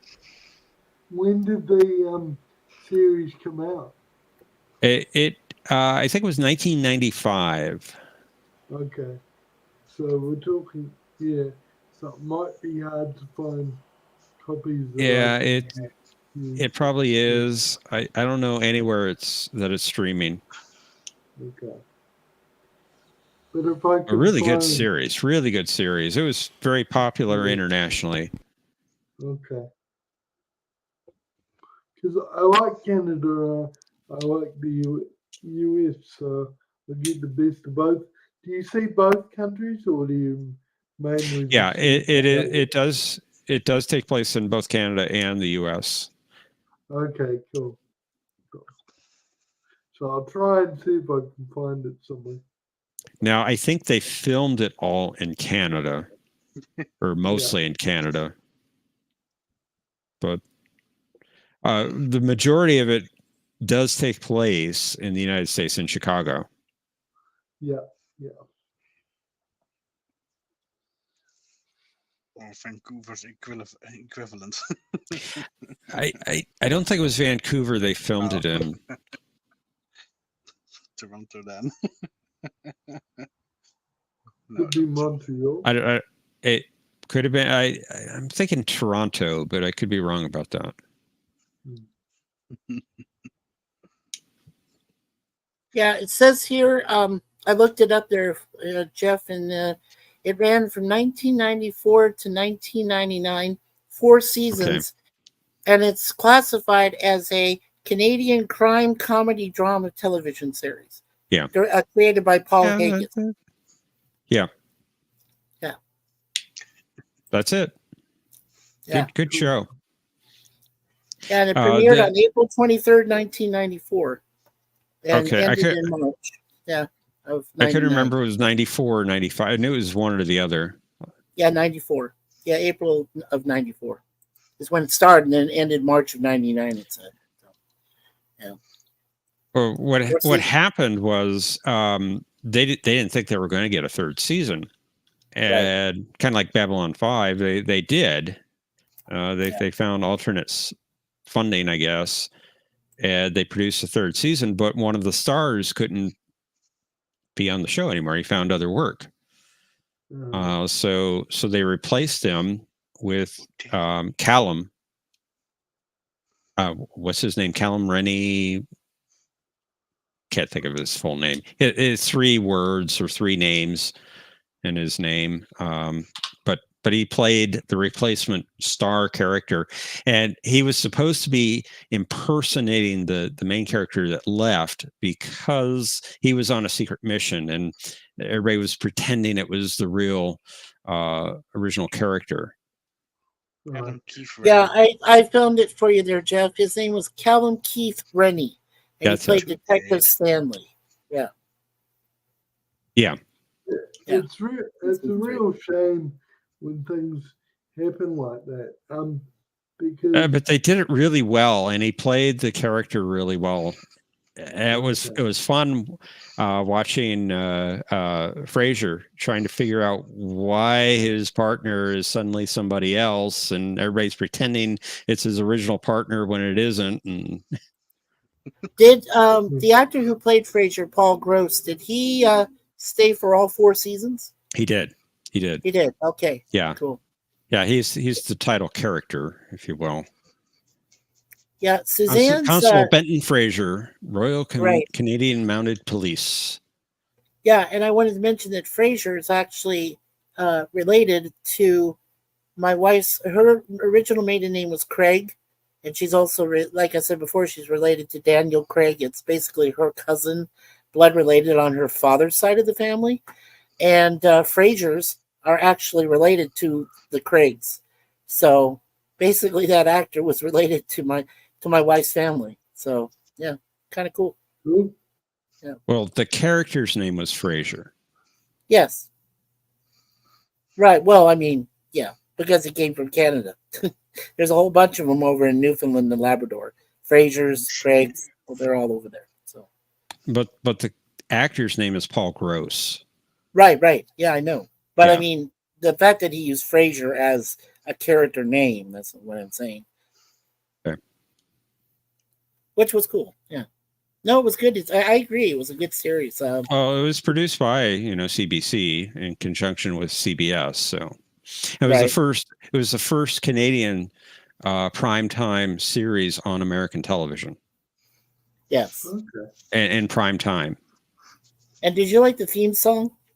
Oh yeah, the theme song was great. Due South. Yeah. Due South. Yeah. That's the way I'm going.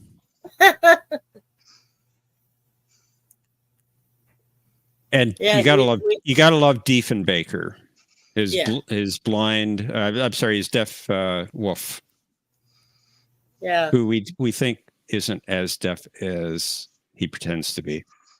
Yeah. Now there was a Craig in there from my wife's her side of the family. The guy, the black actor that played Detective Jack Huey was Tony Craig, and she told me about him. So distant relation, but he is actually related to the Craigden clan from Scotland. Okay. So he is a big part of them. Yeah, he was in the series also. So yeah. Yeah, Very yeah, he cool. was. Yeah. Yeah. I guess you could say due south was your secret pleasure back then, Joe. I didn't make it a secret. Yeah. It was just a fun show to watch. Yeah, Good it was. good I agree. characters, and it had guest appearances from Leslie Nielsen. He played another Canadian Royal Mounted Policeman. And, yeah, Leslie Nielsen. And he was just the goofball we think he is in the movies, the funny movies he was in. Oh, of course. Yeah. Well, that was like in CSI when they had what was the guy from Carol Burnett, Tim Conway, when he was in an episode of CSI. Yeah, I remember that. That was fun. Yeah, there's been a lot of crazy crossover, or a lot of good cameo appearances in a lot of shows like that.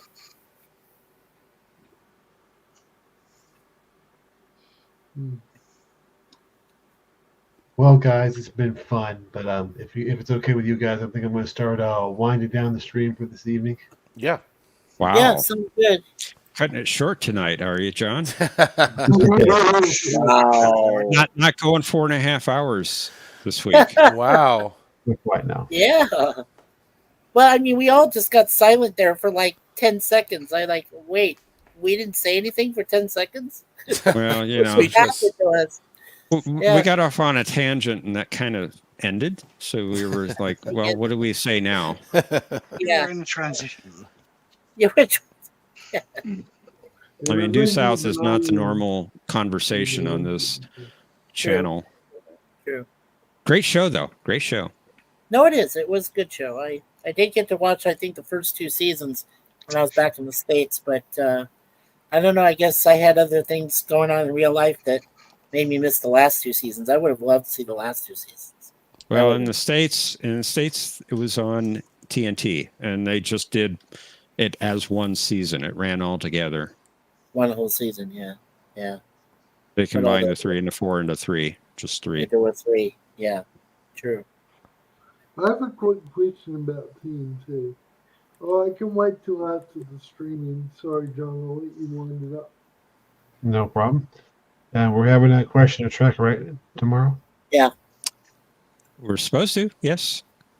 Awesome. Look forward to that. And good. Or in Babylon 5 on Monday night on Life with Matthew's channel. Yes. By any means necessary. That's a good one. That is a good one. Although I'm looking forward to the one after that. I know you are. More. I know you are. We all are. We all are, yes. That's a good one. That's a good one. Yeah, okay. Yeah. I agree with that. Both are good episodes, though. Yeah. Yeah. Just by the name, remind me of, without any spoilers, because it's just the episode title. What's the episode after by any means necessary? Signs and Portents. Ah. Even Mr. Leading Crewman knows what that one is. Yep. Yep. Yeah. Yeah. You're in for a treat, John. I'm looking forward to it. Yeah. As am I. And I just want to say, it just ramps up from there. Yeah. And I just want to say, as far as our channel goes, we're continuing reviewing Star Trek movies in the afternoons on Saturdays at 3 o'clock Eastern, 2 Central, before Jeopnerdy. So if you guys want a refresher course, we can definitely give you the backgrounds and reviews of the Star Trek movies and Galaxy Quest, and then all the the series you up to Enterprise.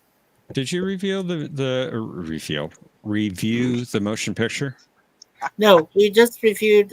First, we did Star Trek II: The Wrath of Khan. Okay. Then we'll do the motion picture next week, and then we'll go Okay. right to Search for Spock. So yeah. Interesting order that you chose. Well, there was a reason for that, but since Jay Aldridge isn't here, he's the one who came up with it. I was like, I'll let you ask him next time why we did that. There was a reason for it, though. 3 It was a good 6 reason. 5 2 1 2. Yeah.